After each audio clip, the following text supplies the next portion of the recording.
ইমানের বিষয়টি এমন যে খুবই সহজ ভাষায় বোধগম্য। আপনি এটা একটা বাচ্চাকে বোঝাতে পারেন। ইমানের মূলত তিনটি মৌলিক স্তম্ভ রয়েছে বা তিনটি মৌলিক দরজা। এর প্রথমটি হলো আল্লাহর প্রতি ইমান, দ্বিতীয়টি হলো ওহির প্রতি ইমান, আর সবশেষটি হলো পরকালের প্রতি ইমান। আরবিতে আমরা বলি আত-তাওহীদ ওয়ার রিসালাহ ওয়াল আখিরাহ। তাহলে প্রথমে আল্লাহর প্রতি ইমান, আত-তাওহীদ, ওহির প্রতি ইমান। বলে রাখি, যখন আমরা বলি ওহির প্রতি ইমান, এর মধ্যে আসমানি কিতাব ও নবী দুটি অন্তর্ভুক্ত। কেননা যখন এই দুইটি বিষয় একসাথে হয় তখনই আমরা ভালোভাবে বুঝতে পারবো। আমরা এটা কোথায় পেয়েছি? সূরা বাইয়িনা। তাফসীরটি যারা মিস করেছেন তাদের জন্য বলছি, যখন আল্লাহ বলেন হাত্তা তা'তিয়াহুমুল বাইয়িনা, তাদের কাছে সুস্পষ্ট প্রমাণ না আসা পর্যন্ত। আল্লাহর কাছে বাইয়িনার অর্থ কি? রাসূলুম মিনাল্লাহি ইয়াতলু সুহুফাম মুতাহহারা। আল্লাহর কাছ থেকে আসা বার্তার পূর্ণাঙ্গ প্রমাণ হলো আল্লাহর পক্ষ থেকে এক রাসূল যিনি পবিত্র কিতাবসমূহ তেলাওয়াত করেন। তাহলে নবী ও তার বার্তা এখানে একত্র করা হয়েছে। এই দুটো মিলে হয় রিসালাহ। আর তৃতীয় বিষয় হলো আখিরাত। আমি এই তিনটি স্তম্ভের বর্ণনা করেছি। আপনি হয়তো বলতে পারেন ইমানের অন্য শাখা প্রশাখাও আছে, ইমানের অন্যান্য রূপও আছে, কারণ এই তিনটি মূল স্তম্ভ। আমি যে কারণে এই তিনটি বিষয় আপনাদের সামনে নিয়ে এসেছি, কারণ মাঝে মধ্যে মানুষ এগুলোর একটি মানে বা দুটি মানে, তারপর বলে তাদের ইমান পরিপূর্ণ। আপনি যদি এই তিনটির যে কোনো একটি গুরুত্ব দেন, বাকি দুটো অবহেলা করেন, তাহলে আপনি সমস্যায় পড়ে যাবেন। আপনি আসলে মানসিকভাবে অস্বস্তিতে থাকবেন। আমাদের মধ্যে এমন মানুষ আছে যারা স্রষ্টায় বিশ্বাস করে। আপনি হয়তো এমন কলিগ পেয়েছেন যে বলে, আমারও ইমান আছে, আমি আল্লাহকে ভালোবাসি, আল্লাহ মহান, তিনি ক্ষমাশীল, তিনি অনেক দয়ালু, আমিও বিশ্বাস করি যে তিনি আমাদেরকে সৃষ্টি করেছেন। কিন্তু সে কিসে বিশ্বাস করে না? সে বলে, আমার মনে হয় না যে পরকাল বলতে কিছু আছে।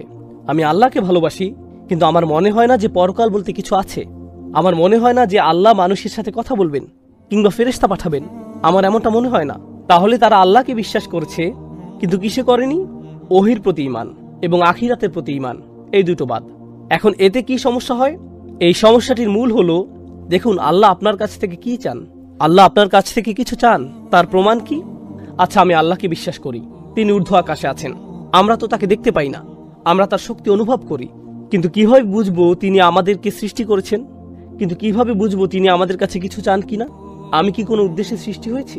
এরকম যদি হতো তাহলে তিনি যেহেতু আমাকে সৃষ্টি করেছেন, তিনি আমাকে এর উদ্দেশ্য বলতেন। কিন্তু যেহেতু আমি এমন কোনো কিতাবে বিশ্বাস করি না, আমি বিশ্বাস করি না যে তিনি কোনো নবী পাঠিয়েছেন, আমার মনে হয় আমি নিজেই বের করতে পারবো আমাকে সৃষ্টি করার উদ্দেশ্য। তাহলে যদিও আপনার আল্লাহর প্রতি ঈমান আছে, কিন্তু তিনি আপনার কাছে কি চান তা নিয়ে আপনার কোনো মাথা ব্যথা নেই। কারণ এখন আপনার দায়িত্ব কার? আপনার নিজের। এরপর আমরা এমন মানুষও দেখতে পাই যারা হইতে বিশ্বাস রাখে কিন্তু আখিরাতকে অবজ্ঞা করে। এভাবে প্রত্যেকটি নিয়েই কথা বলা যাবে।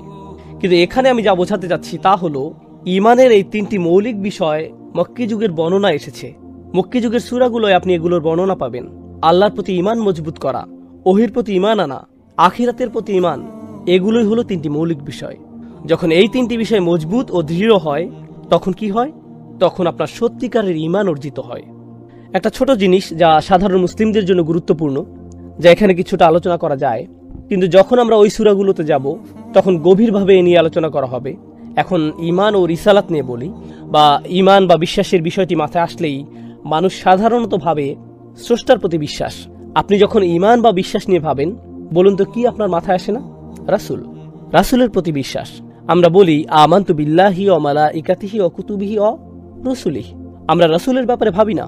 বিশ্বাস বলতে আমরা মূলত বুঝি আল্লাহ। এজন্যই আকীদার অনেক আলোচনায় কাকে নিয়ে হয়? আল্লাহ। কিন্তু আমাদের বিশ্বাসের অন্যতম স্তম্ভ হলো রাসূলের প্রতি বিশ্বাস রাখা।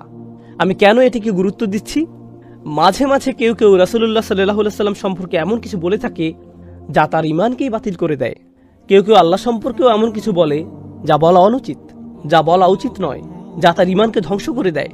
রাসূলুল্লাহ সাল্লাল্লাহু আলাইহি ওয়াসাল্লাম সম্পর্কেও যা বলা শোভনীয় নয় তা আমাদেরকে জানতে হবে। মাঝে মধ্যে দেখা যায় আমরা আল্লাহ সম্পর্কে এমন কিছু বিশ্বাস করি যা অনুচিত। আল্লাহ সম্পর্কে আমাদের এমন বিশ্বাস রাখা উচিত নয়।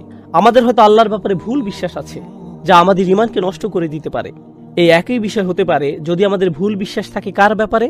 রাসূলুল্লাহ সাল্লাল্লাহু আলাইহি ওয়াসাল্লাম। এটা খুবই গুরুত্বপূর্ণ। এখানে উদাহরণ দেওয়ার আগে আপনাদের বলি, এখানে দুইটি প্রান্তিক মানুষের অবস্থান আছে। আমি কোনো নাম বলবো না। একদিকে আপনি দেখবেন কিছু মানুষ আছে যারা রাসূল সাল্লাল্লাহু আলাইহি ওয়াসাল্লামকে খুবই বেশি ভালোবাসে, খুবই বেশি, এতই বেশি যে তারা নবীজির ব্যাপারে এমন কিছু বিশ্বাস করে বা বলে যা আসলে তার শিক্ষার বিপরীতে চলে যায়। তারা এমনকি এরকম কিছু বলে ফেলে। কি কারণে? ভালোবাসার কারণে। এদের অপর দিকে কিছু ভণ্ড বুদ্ধিজীবীদের দেখা যায়, যারা মুসলিমদের নিয়ে কথা বলে, নিজেদের মুসলিম হিসেবে দাবি করে। এরা নবীজি সাল্লাল্লাহু আলাইহি সাল্লামকে নিয়ে এমন ভাবে কথা বলে যেন তিনি কোনো ঐতিহাসিক চরিত্র, কোনো সম্মান ছাড়াই। তাহলে একদিকে আমরা পাচ্ছি যারা নবীজির প্রতি অনেক বেশি ভক্তি শ্রদ্ধা করে, এটা ভালো, কিন্তু শেষ পর্যন্ত এটা খারাপের দিকে গড়ায়, কেননা এতে তাদের ঈমান কলুষিত হচ্ছে। তারা তাকে একজন মানুষের ঊর্ধ্বে চিন্তা করে, সেই সাথে নানা কাল্পনিক গল্প জুড়ে দেয়। অপরদিকে দেখা যায় আরেক প্রান্তিক মানুষ, যারা তাকে কোনো সম্মানই দেয় না। তারা তার নাম শুনে সাল্লাল্লাহু আলাইহি সাল্লাম পর্যন্ত বলে না, কিংবা কেউ যখন বলে এই হাদিসটি অমুকের মাধ্যমে বর্ণিত হয়েছে এবং এটা সহিহ, তারা বলে এটা কেবল একটা হাদিস, আরে এটা তো কেবল একটা সুন্নাহ, কোরআনে তো এমন কিছু নেই। যখন আপনি নবীজি সাল্লাল্লাহু আলাইহি সাল্লামকে নিয়ে এমন কথা বলেন, এটা হয়তো আপনার ঈমানকে পুরোপুরি ধ্বংস করে দিতে পারে। রাসূলের প্রতি ঈমান সম্পর্কে আমি এখানে যা বলতে চাইছি, সহজ করে বললে এটি একটি আলাদা বিষয়। এই বিষয়টি কোরআনের 3টি মৌলিক সূরার সমন্বয়ে গঠিত। রাসূলের প্রতি বিশ্বাস সম্পর্কে যদি জানতে চান, যদি নিজে নিজে অধ্যয়ন করতে চান, তাহলে সূরা হুজরাত, সূরা ফাথ এবং সূরা মুহাম্মদ, এই 3টি সূরা পড়বেন। তাহলে মুহাম্মদ, ফাথ এবং হুজরাত, এই 3টি সূরায় রাসূল সাল্লাল্লাহু আলাইহি সাল্লামের প্রতি বিশ্বাস সম্পর্কে বিশদ বর্ণনা আছে। রাসূল সাল্লাল্লাহু আলাইহি সাল্লামের প্রতি ঈমান আনা বলতে কি বোঝায়? খুব সাধারণ একটা নীতি আছে। আমরা একে অপরকে কিভাবে ডাকি? এই যে ভাই, কেমন আছেন? এই যে ইমাম, এই শায়েখ, এই যে স্যার, এই নোমান ভাই, এই যে। একবার কিছু লোক রাসূল সাল্লাল্লাহু আলাইহি সাল্লামের কাছে আসলো, ইয়া মুহাম্মদ উখরুজ আলাইনা, মুহাম্মদ আমরা তোমার সাথে কথা বলতে চাই, এদিকে আসো, আমরা তোমার সাথে কথা বলবো। তারা ছিল বেদুইন, তারা ভদ্রতা জানতো না। যদিও তারা মুসলিম ছিল, কিন্তু তারা কিভাবে ডেকেছিল? তারা তার নাম ধরে ডেকেছিল। এখন দেখুন, কোরআনে আল্লাহ বলেন, ইয়া আদম উসকুন আনতা ওয়া যাওজুকাল জান্নাহ, ইয়া ঈসা ইন্নী মুতাওয়াফফিকা ওয়া রাফা'আকা ইলাইয়া, ইয়া যাকারিয়া ইন্না নুবাশশিরুকা বিগুলাম, ইয়া দাউদ ইন্না জাআলনাকা খলিফাতান ফিল আরদ। আমরা কি দেখতে পাচ্ছি? ইয়া এরপর একজন নবীর নাম। কিন্তু কোরআনে আমরা কি দেখি না জানেন? কোরআনে আমরা ইয়া মুহাম্মদ পাই না। সেখানে কোনো ইয়া আহমদ নেই। ইয়া রাসূলুল্লাহ আছে, ইয়া আইয়ুহান নবী আছে, ইয়া আইয়ুহাল মুজাম্মিল, ইয়া আইয়ুহাল মুদ্দাসসির। সুবহানাল্লাহ। আল্লাহ কিভাবে নবীজিকে ডাক দেন? তিনি তার নাম ধরে ডাকেন না। অনেক সম্মানের ব্যাপার। এমনকি যখন তার নাম ধরে ডাকেন, এরপরে রাসূলুল্লাহ যুক্ত করে দেন, মুহাম্মাদুর রাসূলুল্লাহ আল্লাযীনা মাআহু মা কানা মুহাম্মাদুন আবা আহাদিম মির রিজালিকুম ওয়ালাকিন রাসূলুল্লাহ ওয়া মুবাশশিরাম বিরাসূলিন ইয়াতি মিন বা'দি ইসমুহু আহমদ। সুবহানাল্লাহ। একের পর এক বারংবার। এখন এখানে যে বিষয়টি আপনাদের বোঝাতে যাচ্ছি তা হলো, সেই লোকগুলো তার কাছে এসে বলল, ইয়া মুহাম্মদ। আল্লাহ কি বলেন? আরেকটা ব্যাপার, তারা কি তাকে অপমান করেছিল? তারা কি তার প্রতি খারাপ ভাষা ব্যবহার করেছিল? অশোভন কিছু বলেছিল? না, তারা কেবলমাত্র কিভাবে ডেকেছিল? নাম ধরে। তারা নাম ধরে ডেকেছিল। আল্লাহ বলেন, ওয়ালা তাজাহারু বিল কওলি কাজাহরি বা'দিকুম বা'দান। তোমরা নিজেদের যেভাবে ডাকো তাকে সেভাবে ডেকো না। তার প্রতি কণ্ঠস্বর উঁচু করো না, কারণ তোমাদের সব আমল বাতিল হয়ে যেতে পারে। তোমরা বুঝতেও পারবে না। কখন কারো আমল বাতিল হয়ে যায়, কখন কারো আমল শেষ হয়ে যায়? যখন তাদের ঈমান থাকে না। যখন আপনার ঈমান নেই, আপনার সবকিছু বাতিল। আপনার যদি ঈমান থাকে, তাহলে আপনার ভালো কাজগুলো লেখা হবে। এমন অনেক মানুষ আছে যারা ভালো কাজ করে, কিন্তু তাদের কি নেই? ঈমান নেই। আর আল্লাহ এ ধরনের মানুষদের ব্যাপারে বলছেন, তারা তাদের ভালো কাজসমূহ নিয়ে আসবে, তারা তাদের ভালো কাজগুলো নিয়ে আসবে কিছু ছড়িয়ে থাকা ধুলির বদলে। ফাজআলনাহু হাবাআম মানসুরা। এই আয়াতে কোন ঈমানের বিচ্যুতি ঘটেছে? রাসূল সাল্লাল্লাহু আলাইহি সাল্লামের প্রতি ঈমান। এটা ঈমানের খুবই সূক্ষ্ম একটি অংশ। তাহলে এই আয়াতে কোন ঈমানের কথা বলা হয়েছে সেটা আমরা জানলাম। গত সূরা নাজিয়াতে আমরা দেখেছি কিয়ামতের দিনে দুই ধরনের বিপরীতধর্মী মানুষের বর্ণনা দিয়েছেন। একদিকে আমরা পাই ফাআম্মা মান তাগা ওয়া আসারাল হায়াতাদ দুনিয়া, যারা অবাধ্য হয়েছে এবং দুনিয়াবী জীবনকে প্রাধান্য দিয়েছে।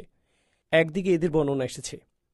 অপরদিকে আল্লাহ বলছেন, ওয়া আম্মা মান খাফা মাকামা রাব্বিহি ওয়া নাহান নাফসা আনিল হাওয়া, যারা তাদের রবের সামনে দাঁড়াতে ভয় পায় এবং নিজেকে সংযত করেছে, নিজেকে বিরত রেখেছে নিরর্থক, তুচ্ছ ও বাজে ইচ্ছা থেকে। এই সূরার শুরুতেও আমরা দুইটি দলের বর্ণনা পাই। একদিকে আল্লাহ বলছেন আম্মা মান ইস্তাগনা, তার ব্যাপারে যে উদাসীন। কে উদাসীন থাকে? আল্লাযী তাগা ওয়া আসারাল হায়াতাদ দুনিয়া, যার ব্যাপারে গত সূরার শেষ দিকে বর্ণনা দেয়া হয়েছে, যে অবাধ্য হয় ও দুনিয়াবী জীবনকে প্রাধান্য দেয়। অপরদিকে এখানে ওয়া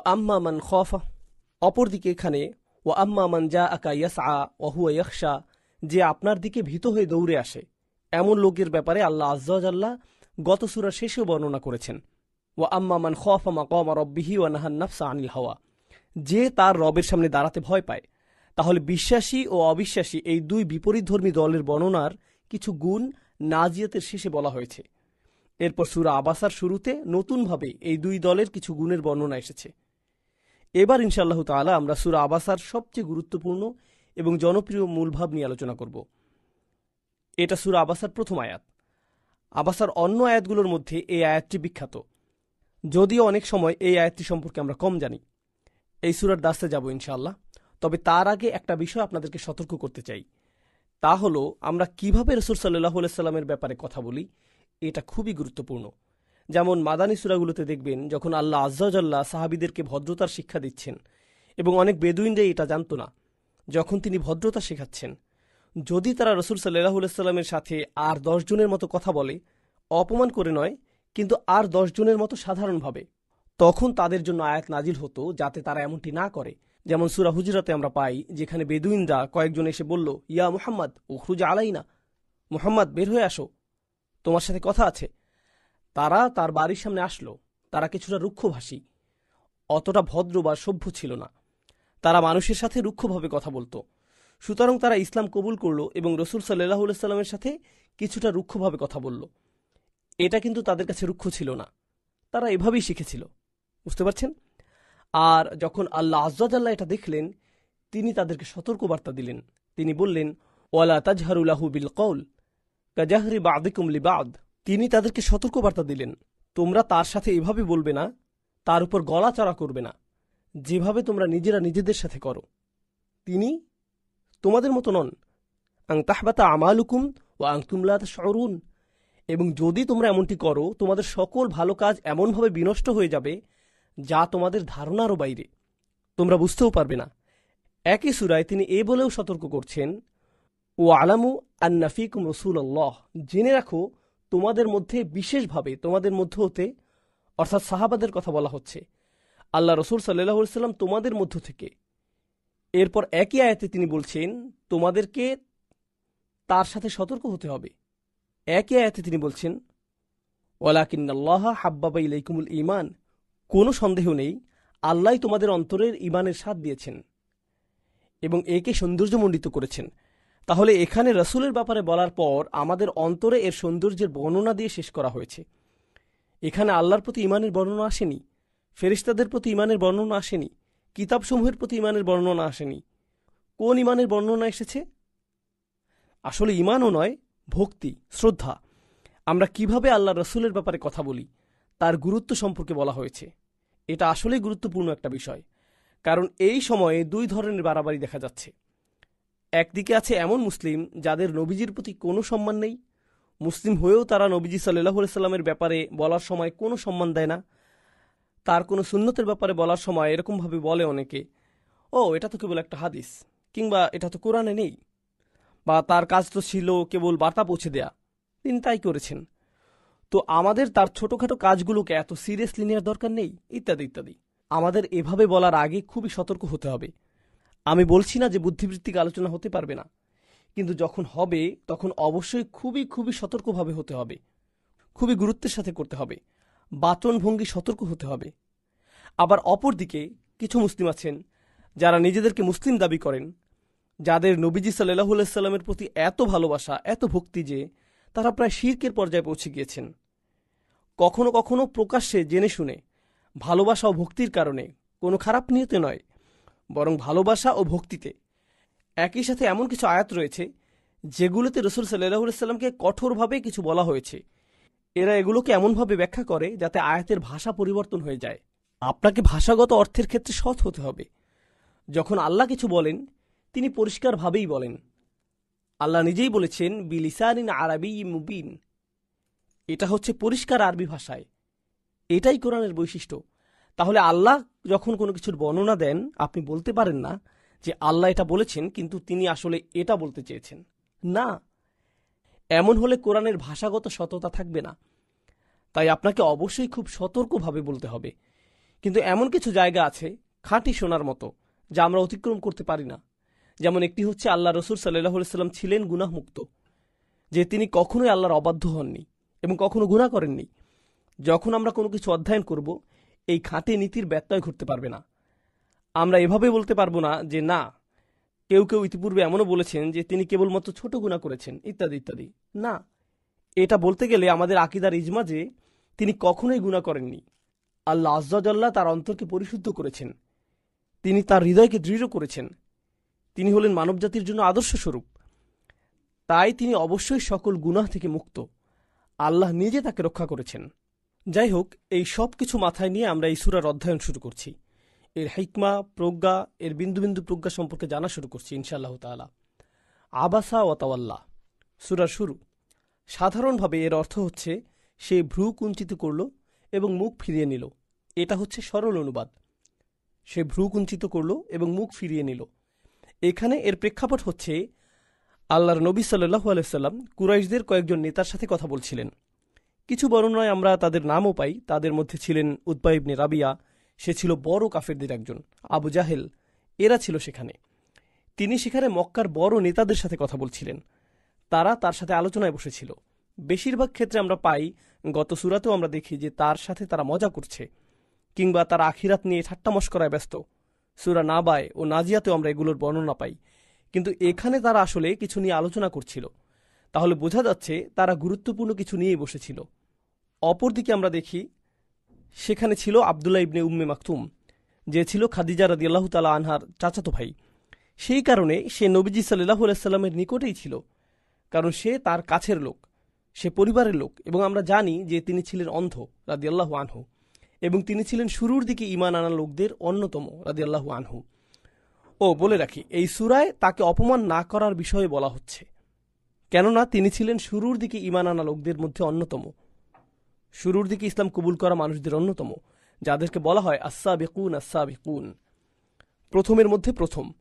তাই আমাদেরকে তার সম্মানের দিকটিও মাথায় রাখতে হবে। অপরদিকে তিনি ছিলেন অন্ধ। কিছু আলেমগণ এই বিষয়ে মন্তব্য করেছেন যে যখন আপনি অন্ধ, তখন আপনার উপস্থিতি বোঝানোর জন্য আপনাকে কণ্ঠ উঁচু করার প্রয়োজন হয়, কারণ আপনি জানেন না যে তারা আপনাকে দেখেছে কিনা। এবং এটাই স্বাভাবিক, কারণ তারা দেখতে পায় না, তাই জোরে বলাটা স্বাভাবিকভাবে চলে আসে। কারণ একটি অনুভূতি না থাকায় অপরটি তীব্র হয়। তো তিনি নবীজি সাল্লাল্লাহু আলাইহি সাল্লামের কাছে এলেন এবং বললেন, একটি বর্ণনা এসেছে, আল্লিমনি মিম্মা আল্লামাকাল্লাহ, আমাকে তাই শেখান যা আল্লাহ আপনাকে শিখিয়েছেন। এবং তিনি এটা কয়েকবার বললেন, কারণ তিনি নবীজি সাল্লাল্লাহু আলাইহি সাল্লামের কথা শুনতে পাননি। তো তাই ভেবেছেন যে হয়তো নবীজি তাকে শুনতে পাননি সাল্লাল্লাহু আলাইহি সাল্লাম। এখন নবীজি সাল্লাল্লাহু আলাইহি সাল্লাম তখন তাদের সাথে আলোচনায় ব্যস্ত ছিলেন, যা প্রায় হয় না বললেই চলে। যেখানে এই বড় নেতারা তার কথা শুনবে, সবাই তার কথা মনোযোগ দিয়ে শুনেছে, এমন পরিস্থিতি কখনো হয় না। তখন কিছু কৌশলগত সমস্যা তৈরি হয়।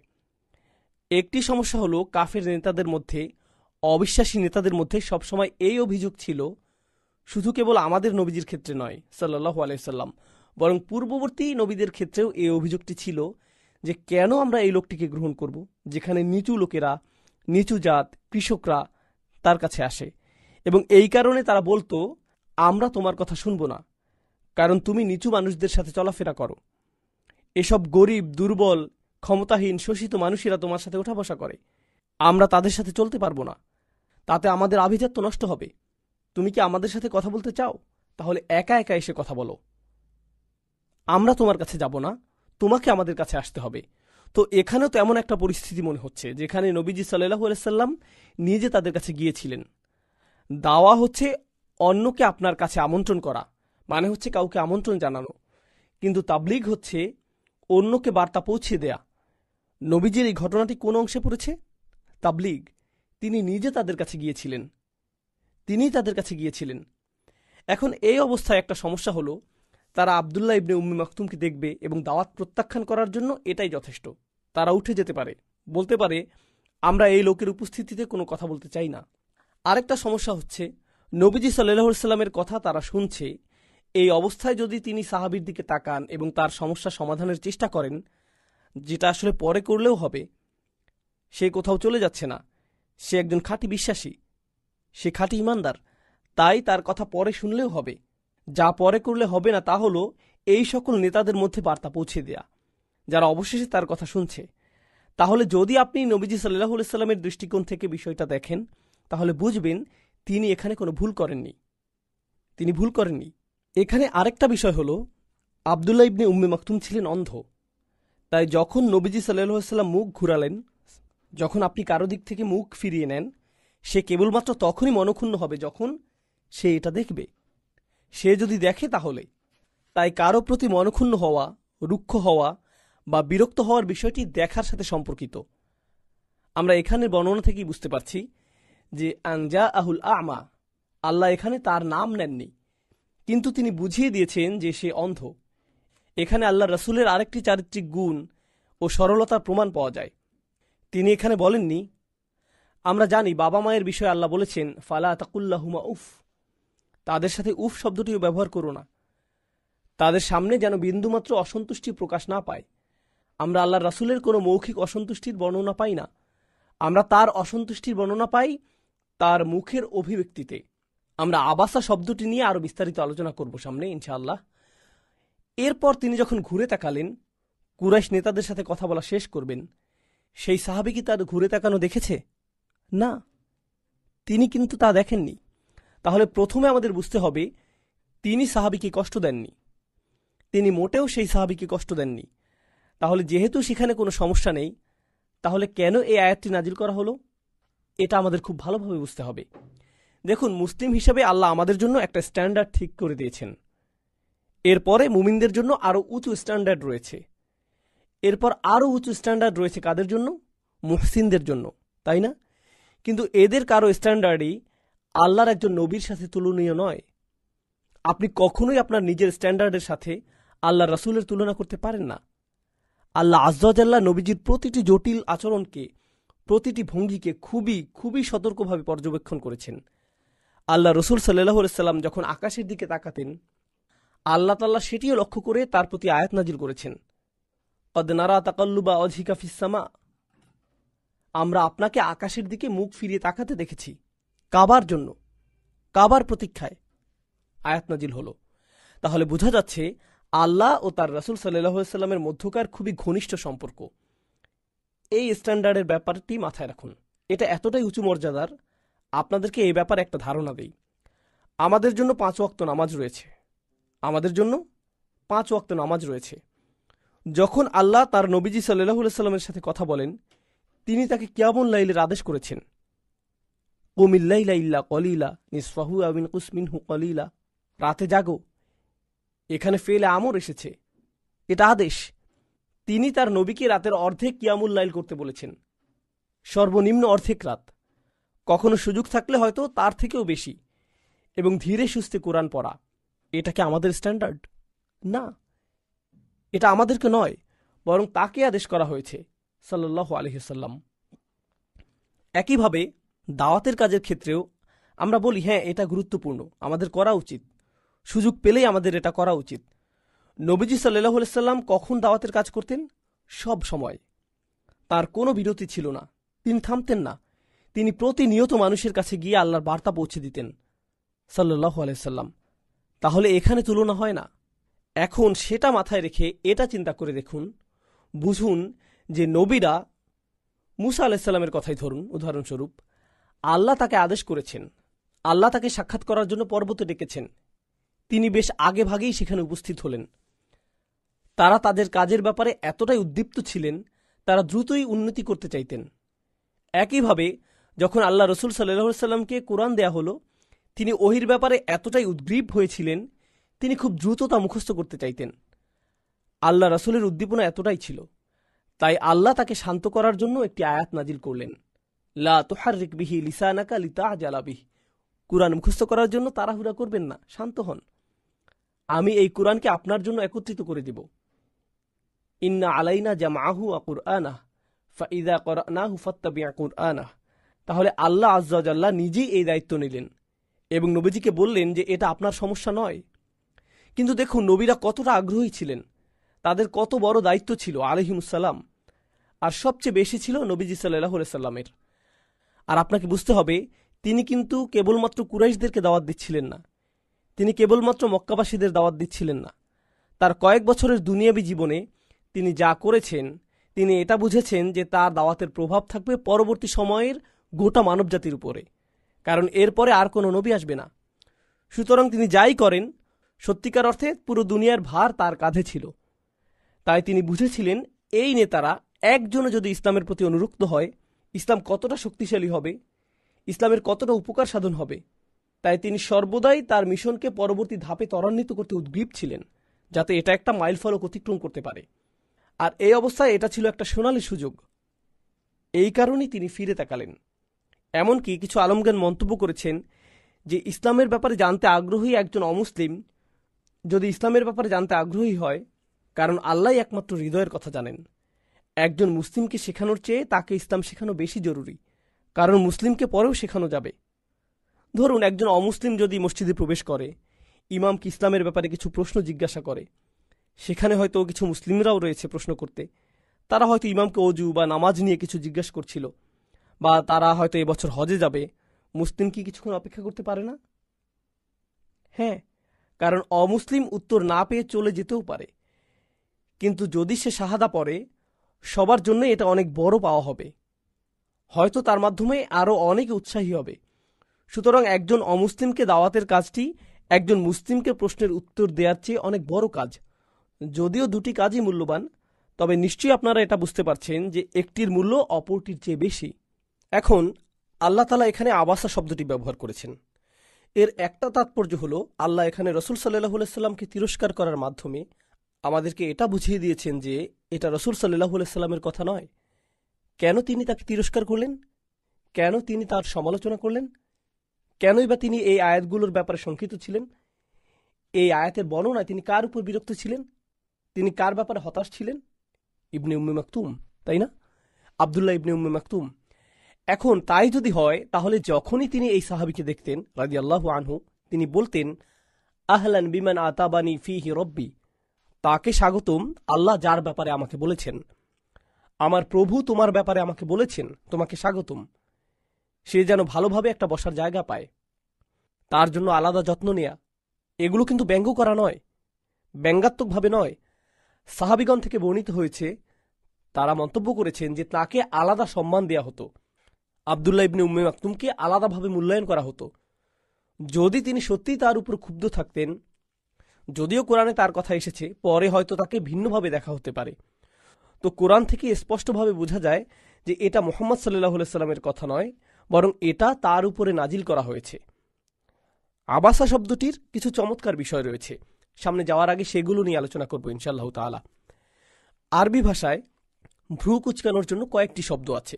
আমি আপনাদেরকে শুরুতেই বলেছি, যদিও আবাসা শব্দটির অর্থ করা হয় সে ভ্রু কুচকালো, ভ্রু কুচকালো, কিন্তু দেখুন আরবি ভাষায় যেমন আবাসা শব্দ আছে, তেমনি আছে কালাহা। যেমন কোরআনে এসেছে কালিহুন। কালহ মানে হচ্ছে আপনি কারো উপর এতটাই বিরক্ত বা বিরক্তিতে আপনার মুখভঙ্গি এমনভাবে পরিবর্তন হয়ে গিয়েছে যে আপনি যেন আপনার দাঁত কটমট করছেন। এই অবস্থা বোঝাতে কালহ শব্দটি ব্যবহৃত হয়। এরপর এর চেয়ে আরেক ধাপ উপরে হচ্ছে বাসর। যেমন সুম্মা নাযারা ওয়া বাসর, সুম্মা আদবারা ওয়াস্তাকবার। এই হচ্ছে বাসর। যখন আপনি বুঝছেন যে আপনি দাঁত কটমট করছেন, আপনার মুখ লাল হয়ে গিয়েছে এবং আপনাকে দেখতে বিভৎস লাগছে, বিরক্তিতে আপনার মুখ পরিবর্তন হয়ে গিয়েছে, বিরক্তিতে আপনাকে দেখতে বিশ্রী দেখাচ্ছে, বা কোনো অসঙ্গতির কারণে, কোনো বিরোধের কারণে, তো এটা হচ্ছে তার চেয়েও উঁচু পর্যায়। আর সবশেষ রয়েছে বাসাল। আমার মনে হয় না এটা কোরআনে ব্যবহৃত হয়েছে। এটা দিয়ে যে ধরনের বিরক্তি বোঝায় তা কেবলমাত্র আপনার চোখে থাকে, আপনার কপালের মাঝখানে কিছুটা কুঁচকে যায়, আপনার কপালের মাঝখানে কিছুটা কুঁচকে যায়। এই কপাল কুঁচকানো ছাড়া আপনার পুরো মুখমণ্ডল, এমনকি আপনার শ্বাস, আপনার কণ্ঠ কিছুই পরিবর্তন হয় না। এটাকেই বলে আবাস, আবুস। আসলে মূল অক্ষর হচ্ছে অবুস। তাহলে আমরা জানলাম যে কিছু শব্দ আছে যেগুলো দিয়ে বিরক্তি ভাব প্রকাশ করা হয়। যখন মুহাম্মদ সাল্লাল্লাহু আলাইহি সাল্লাম তার বিরক্তি ভাব প্রকাশ করলেন একজন অন্ধ সাহাবীর উপর, তিনি এমন বিরক্তি প্রকাশ করেছেন যা একজন মানুষের জন্য সর্বনিম্ন। এমনকি এটাও আল্লাহ তাআলা লক্ষ্য করেছেন এবং তিনি তা বর্ণনা করেছেন, আবাসা ওয়া তাওয়াল্লা। বুঝতে পারছেন? এখন আমাদেরকে এর ভেতরকার মাহাত্ম্য বুঝতে হবে। প্রথমত তিনি এখানে কি করেছেন? তিনি যে লক্ষ্যে এখানে এসেছেন তিনি সেটাকেই সর্বোচ্চ গুরুত্ব দিচ্ছেন, আর তাকে মনে হচ্ছে তার লক্ষ্যের জন্য একটা বাধা। নবীজি সাল্লাল্লাহু আলাইহি সাল্লামের এই অবুসের ব্যাপারে বর্ণনা করার পেছনে আল্লাহ আযজা ওয়া জাল্লার আরেকটা কারণ আছে। তিনি এই ব্যাপারে বর্ণনা করেছেন, কারণ নবীজি সাল্লাল্লাহু আলাইহি সাল্লাম হলেন অনেক অনেক বিষয়ের জন্য মানুষের আদর্শ। তিনি বাবা হিসেবে আদর্শ, তিনি প্রতিবেশী হিসেবে আদর্শ, তিনি মানুষের মধ্যকার বিচারক হিসেবে আদর্শ, তিনি বিভিন্ন দিকে মানুষের জন্য আদর্শ। এর একটি দিক হচ্ছে নেতা হিসেবে তিনি আদর্শ। সেই সময়ে যারা তার উপর বিশ্বাস এনেছিল, তিনি ছিলেন তাদের নেতা, তিনিই তাদের নেতা। তো এমন একটি দল যাদের মধ্যে একতা আছে, যারা এক, তারা তাদের নেতার সাথে জুড়ে থাকে, তারা নেতাকে ভালোবাসে, কারণ তাদের নেতাও তাদেরকে ভালোবাসে, তিনিও তাদেরকে ভালোবাসেন। যদি নেতা তার অনুসারীদেরকে বোঝায় যে তারা কম গুরুত্বপূর্ণ, তারা যদি মনে করে যে তারা কম গুরুত্বপূর্ণ, সেই দলের একতা ভাঙতে শুরু করে। আমরা দেখি রাসূল সাল্লাল্লাহু আলাইহি সাল্লামের সাহাবী রাদিয়াল্লাহু আনহুম আজমাইন, তারা প্রত্যেকেই মনে করতেন যে নবীজি সাল্লাল্লাহু আলাইহি সাল্লাম তাঁকে সবচেয়ে বেশি ভালোবাসেন। তারা সবাই মনে করতেন যে রাসূল সাল্লাল্লাহু আলাইহি সাল্লাম তাদেরকে সবচেয়ে বেশি ভালোবাসতেন। এটা হচ্ছে সত্যিকার নেতৃত্বের পরিচায়ক। সেই নেতৃত্বের সাথে বর্তমানের নেতৃত্বের তুলনা করুন। সবাই মনে করে যে নেতা তাকে অপছন্দ করে, নেতা নিশ্চয়ই ওকে পছন্দ করে। সুবহানাল্লাহ। নবীজি সাল্লাল্লাহু আলাইহি সাল্লামের নেতৃত্ব এমনই ছিল। এমন হতে পারে যে সাহাবাদের মধ্যে কোনো ফুকারা বা কোনো দুআফা, কোনো দুর্বল, গরিব, অসহায়, নিঃস্ব দূর থেকে এমনটি দেখে পুরো ঘটনাটি না বুঝে সে হয়তো 100 গজ দূরে থেকে বিষয়টি দেখল। সে কি দেখবে? সে দেখবে আল্লাহ রসুল সাল্লাল্লাহু আলাইহি সাল্লাম কেবলমাত্র বড় নেতাদের দিকে মনোযোগ দিচ্ছেন আর নিজের দলের কাউকে গুরুত্ব দিচ্ছেন না। তাহলে নেতা হিসেবে এই কারণে তার গুরুত্ব কমে যাবে। তাই এখানে নবীজি সাল্লাল্লাহু আলাইহি সাল্লামকে আবাসা শব্দটি উল্লেখের মাধ্যমে আল্লাহ আযজা ওয়া জাল্লা এমন ব্যবস্থা করলেন যাতে সাহাবারা জানতে পারে যে তারা কতটা গুরুত্বপূর্ণ। এটা খুবই গুরুত্বপূর্ণ। আল্লাহ আযজা ওয়া জাল্লা সাহাবীদের উদ্দেশ্য করে কথা বলছেন। এটা কোরআনে বারংবার হয়েছে। আল্লাহ বলেছেন, ওয়ালা তা'দু আইনাকা আনহুম, আপনার চোখকে ওদের থেকে সরাবেন না। কোরআনের কিছু শক্তিশালী আয়াত রয়েছে যেগুলো সাহাবীদের জন্য বলা হয়েছে। আরেকটা জায়গায় সূরা আল ইমরানে আল্লাহ নবীজি সাল্লাল্লাহু আলাইহি সাল্লামকে বলেছেন, ফাবিমা রাহমাতিম মিনাল্লাহি লিনতা লাহুম, এটা কেবলমাত্র আল্লাহর অনুগ্রহ যে আপনি তাদের প্রতি কোমল চিত্ত। আল্লাহ নবীজি সাল্লাল্লাহু আলাইহি সাল্লামের উপর তার নিয়ামতের বর্ণনা করেছেন। কি সেই নিয়ামত? এটা ওহীর নিয়ামত নয়, কোরআনের নিয়ামত নয়, ইসরা বা মিরাজের নিয়ামত নয়, মক্কা বিজয়ের নিয়ামত নয়। ইন্না আ'তাইনাকাল কাউসার। তিনি এখানে কোন নিয়ামতের কথা বলছেন? আল্লাহ আপনাকে সাহাবীদের প্রতি কোমল করেছেন। সুবহানাল্লাহ। এরপর ওয়ালাউ কুনতা ফাজ্জান গলিযাল কলব লানফাদ্দু মিন হাওলিক, আর যদি আপনি কঠোর স্বভাবের, কঠিন হৃদয় সম্পন্ন হতেন, তবে তারা আপনার আশপাশ থেকে সরে পড়ত। আল্লাহ তাআলা সাহাবীদের পক্ষ নিয়ে বলে এরপর নবীজি সাল্লাল্লাহু আলাইহি সাল্লামকে আদেশ করছেন, ফাআফু আনহুম ওয়াস্তাগফির লাহুম ওয়াসাউিরহুম ফিল আমর, অতএব তাদেরকে ভালোবেসে ক্ষমা করে দাও, তাদের জন্য ক্ষমা প্রার্থনা করো, আর যখন কোনো সিদ্ধান্ত নেবে তাদের সাথে পরামর্শ করবে। সুবহানাল্লাহ। চিন্তা করে দেখুন, নবীজির কি পরামর্শের প্রয়োজন আছে? নবীজি নিজে কোথা থেকে নির্দেশনা পান? ওহী থেকে। তিনি কি বিষয়ে পরামর্শ করবেন? এটা কিসের জন্য? যাতে সাহাবারা নিজেদেরকে গুরুত্বপূর্ণ মনে করে। যদিও সিদ্ধান্ত আসলে ঐক্যমত্যের ভিত্তিতেই হয়েছে। সিদ্ধান্ত কিসের রয়েছে? নবীজি সাল্লাল্লাহু আলাইহি সাল্লাম বলেছেন, ফাইজা আযামতা। তিনি বলেননি ফাইজা আযামতুম। তিনি বলেছেন ফাইজা আযামতা, যখন তুমি কোনো সিদ্ধান্ত নিবে, আল্লাহর উপর ভরসা করবে। তিনি বলেননি ফাইজা আযামতুম ফাতাওয়াক্কালু আলাল্লাহ। তিনি বলেছেন ফাইজা আযামতা ফাতাওয়াক্কাল আলাল্লাহ। এক বচনে বলেছেন তোমাকে পরামর্শ করতে হবে যাতে তারা মনে করে তারাও এর অংশ। যদিও এর সিদ্ধান্ত তুমি জানো, কিন্তু তোমাকে তাদেরকে গুরুত্ব দিতে হবে এবং অন্তর্ভুক্ত করতে হবে। এটাই ছিল নবীজি সাল্লাল্লাহু আলাইহি সাল্লামের কাজের পদ্ধতি, এবং বিশেষভাবে তাদের জন্য যারা তাকে হতাশ করেছে। কারণ এই সব কিছুর পরেও আল্লাহ বলেন, তাদেরকে ক্ষমা করে দাও, তাদের জন্য ক্ষমা প্রার্থনা করো। কার জন্য ক্ষমা প্রার্থনা করবেন? যে ভুল করেছে তার জন্যই তো, তাই না? এইসব অনুসারীর জন্য যারা নেতাকে হতাশ করেছে, এর পরেও তিনি তাদের মন্তব্য নেবেন। এটাই হচ্ছে নেতৃত্ব। এটা হচ্ছে প্রকৃত বুদ্ধিদীপ্ত নেতৃত্ব। একজন সাধারণ মানুষের কাছ থেকে আপনি এই ধরনের নেতৃত্ব আশা করতে পারেন না। আমরা তো আমাদের বাচ্চাদের সাথেও এরকম নেতৃত্বের চর্চা করি না। একজন শিক্ষক ক্লাসে শিক্ষার্থীদের সাথে এই ধরনের নেতৃত্ব চর্চা করেন না। এর জন্য অনেক ইলমের দরকার হয়, অনেক সহনশীলতা, অনেক ধৈর্যের প্রয়োজন হয়, অনেক অনেক শক্ত চরিত্রের মানুষ হতে হয়, যিনি সমস্যাকে নিজের ঘাড়ে নেবেন, কিন্তু এটা তার মুখেও প্রকাশ পাবে না। নবীজি সাল্লাল্লাহু আলাইহি সাল্লাম প্রতিদিন কতগুলো সমস্যার মুখোমুখি হয়েছেন একবার কল্পনা করুন। কেবলমাত্র আয়াত পড়ে নয়, তার জীবনটা দেখুন, তার সময়টা একবার ভাবুন। মক্কার জীবন কতটা কঠিন ছিল একবার ভাবুন। আর এখানে তিনি দাওয়াতের একটা মোক্ষম সুযোগ পেয়েছেন। আর এখন এই সাহাবী, আরেকটা ব্যাপার হচ্ছে, আমরা জেনেছি তিনি কয়েকবার ইয়া মুহাম্মদ বলেছেন। ইয়া মুহাম্মদ আল্লিমনি মিম্মা আল্লামাকাল্লাহ, ইয়া মুহাম্মদ আল্লিমনি মিম্মা আল্লামাকাল্লাহ। মুহাম্মদ আমাকে শেখান যা আল্লাহ আপনাকে শিখিয়েছেন। মুহাম্মদ আমাকে শেখান যা আল্লাহ আপনাকে শিখিয়েছেন। তিনি তার নাম ধরে ডাকছিলেন সাল্লাল্লাহু আলাইহি সাল্লাম। কোরআনে ইয়া মুহাম্মদ শব্দটি আমরা পাই না। কোরআনে আমরা পাই ইয়া আইয়ুহান নবী, ইয়া আইয়ুহার রাসূল, ইয়া আইয়ুহাল মুজাম্মিল, ইয়া আইয়ুহাল মুদ্দাসসির, মুহাম্মাদুর রাসূলুল্লাহ, ওমা মুহাম্মাদুন ইল্লা রাসূল, মা কানা মুহাম্মাদুন আবা আহাদিম মির রিজালিকুম ওয়ালাকিন রাসূলুল্লাহ। আমরা নাম পাই, সাথে পাই রাসূলুল্লাহ সাল্লাল্লাহু আলাইহি সাল্লাম। এমনকি একবার যেখানে রাসূল ছাড়া শুধু মুহাম্মদ বলা হয়েছে, সেটা হচ্ছে সূরা মুহাম্মাদে, যেখানে তার নামই হচ্ছে সূরার নাম। সুবহানাল্লাহ। এছাড়া সব জায়গায় আমরা তার নামকে সম্মানের সাথে দেখতে পাই। তাহলে আব্দুল্লাহ ইবনে উম্মে মাকতুমের ভাষার দিকে লক্ষ্য করলেও বুঝতে পারি তিনি সাধারণভাবেই নামটি উচ্চারণ করতেন।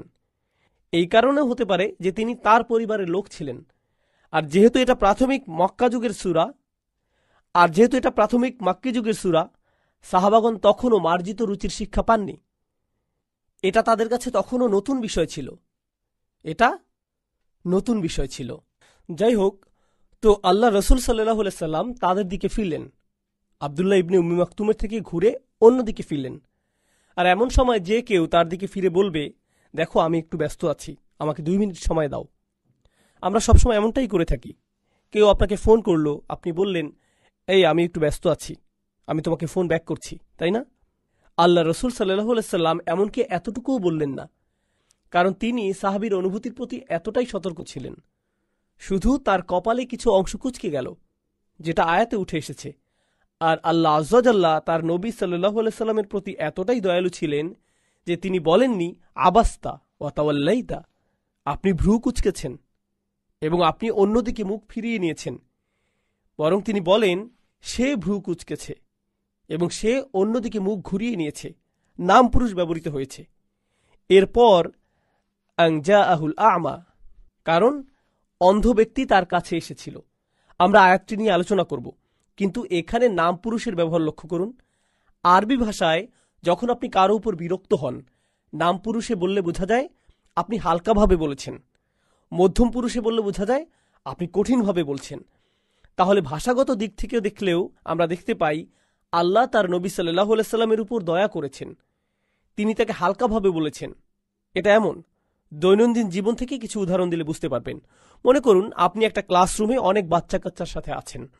সেখানে একজন আছে যাকে আপনি হয়তো একজনকে তিরস্কার করতে চান, আপনি তাকে শৃঙ্খলা শেখাতে চান, তাকে আপনি প্রিন্সিপালের অফিসে পাঠাবেন, সেখান থেকে হয়তো তার বাড়িতে খবর যাবে, খুব খারাপ অবস্থায় পড়বে বেচারা। আপনি বললেন একজন ছাত্র আজকে একটা বড় ভুল করেছে, যদিও সে জানে যে তার ব্যাপারেই বলা হচ্ছে, কিন্তু এভাবে বলায় সে অতটা অনুভব করবে না। কিন্তু আপনি যদি তার দিকে তাকিয়ে বলেন, আব্দুল্লাহ তুমি খুব খারাপ কাজ করেছ, সে তখন খুবই বাজে অনুভব করবে। তাহলে কারো জন্য মধ্যম পুরুষে বলার চেয়ে নাম পুরুষে বলাটা তুলনামূলক সহজ, সরাসরি না বলা। তাহলে যখন আল্লাহ সমালোচনা করছেন সুবহানাহু ওয়া তাআলা, তিনি নাম পুরুষ ব্যবহার করেছেন। আবাসা ওয়া তাওয়াল্লা, সে ভ্রু কুঞ্চিত করল এবং মুখ ফিরিয়ে নিল। এখানে আন মাজদারিয়া এসেছে, এর কাজ হলো এটা পরের বাক্যকে মাফউল লি আজলিহি করে। মাফউল ইল্লা একে মাফউল লাহুও বলা হয়। কি কারণে? কেন সে মুখ ফিরে নিল? কারণ হল আনজা আহুল আমা। আল্লাহ এখানে বলেননি আতাহুল আমা।